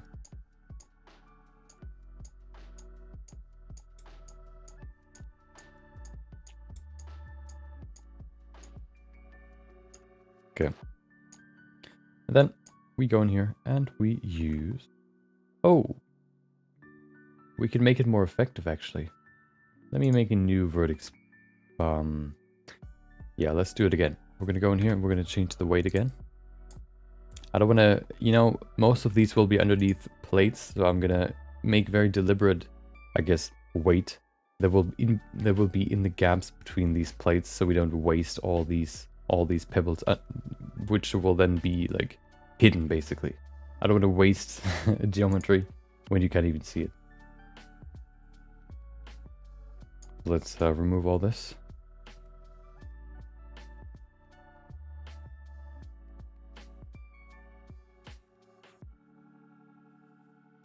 I think they're looking, the pebbles are looking for the last bits of weight that still exists here. But the more we go over it, the less there is.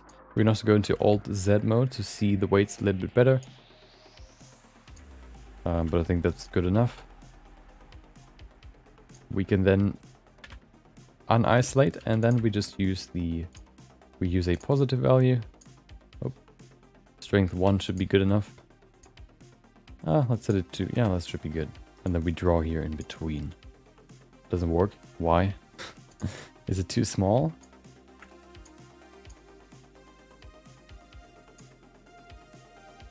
Oh, weight needs to be 1. There you go. And then we can draw in between here.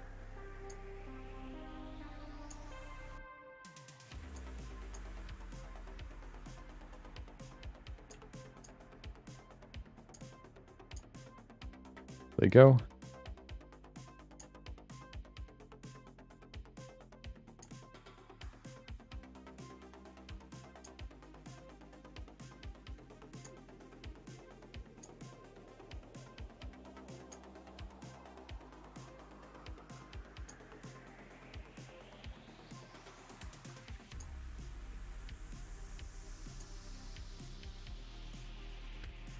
Go all around these stones so we can have a nice base of pebbles in between them. And then we can tomorrow add some grass to finalize the floor, and then add a machine to some sort of machine parts probably, just to kind of finalize the look.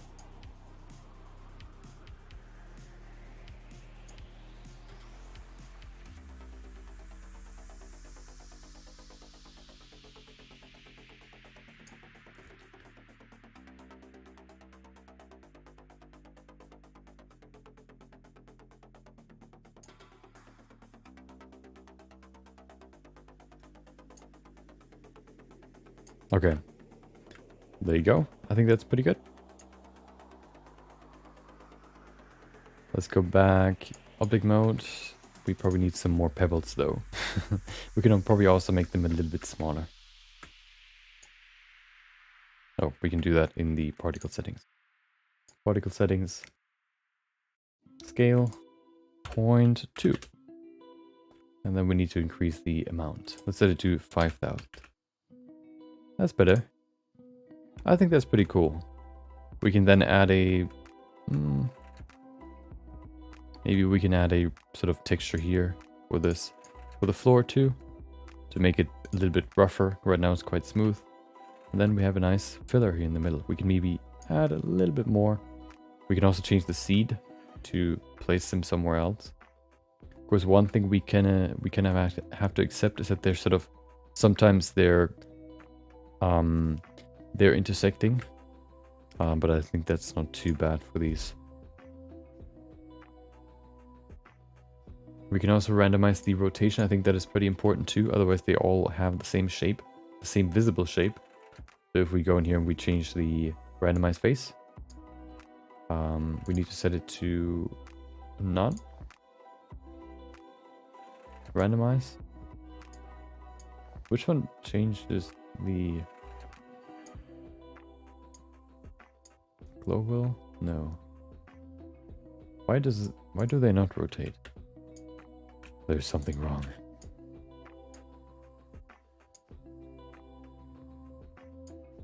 Why is the why are these pebbles not rotating? Why? They should be.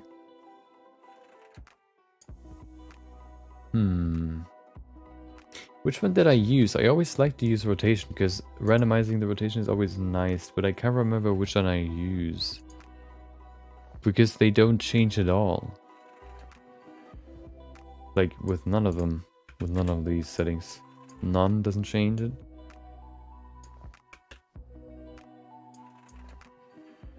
Normal? Nope.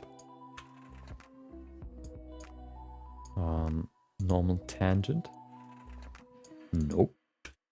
Maybe they're too round.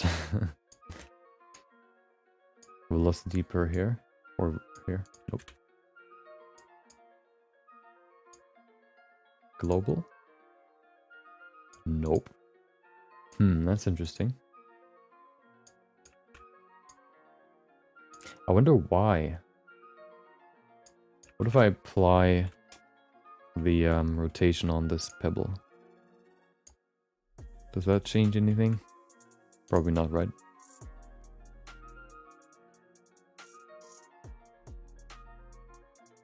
Oh, I think we need to go to the timeline. Sometimes if we are all the way back here, we need to go back to frame 1 to actually see the changes. We also need to change the frame start and end from 1 to 1 so that all the... Oh, from 0 to 0. So all the pebbles are in the... are being spawned at the same time.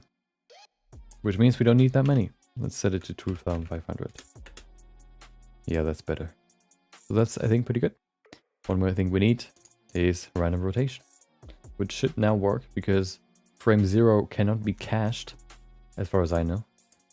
So if we go here, we can see none. They all now face upwards.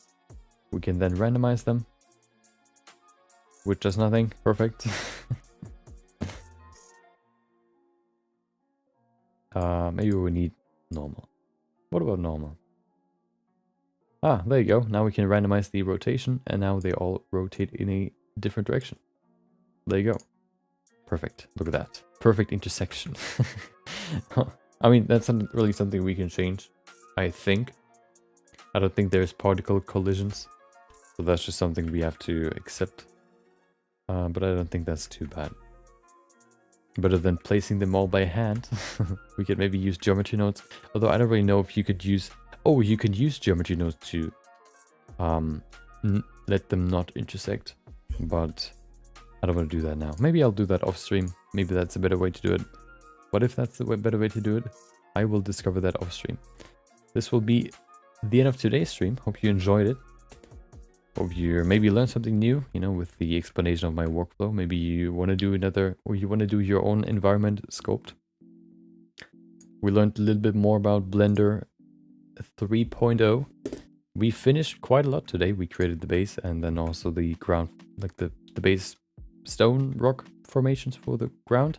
Tomorrow we're gonna add the grass, and then we are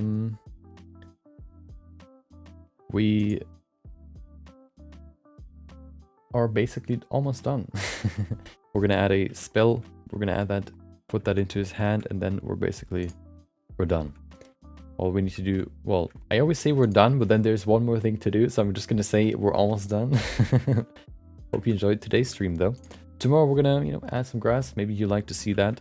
We're gonna probably use the hair particle system, the hair stylized hair kit that I've created. If you want to use that yourself, after you've seen the demonstration tomorrow, you can go to my Nogi Resources Google Drive link that I've put in the on topic chat just a few days ago, or on the weekend, where I posted the new skin shader, the new procedural skin shader. If you want to try that too, you can find that on my Drive folder.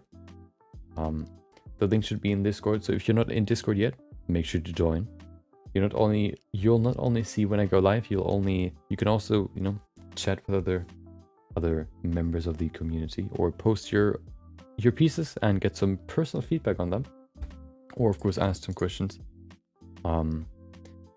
Yeah, thank you for joining, thank you for watching, thank you for listening, thank you for chatting, thank you for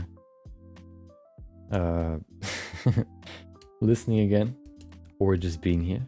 I hope you enjoy the rest of your day. Maybe I'll see you next time. Until then, take care.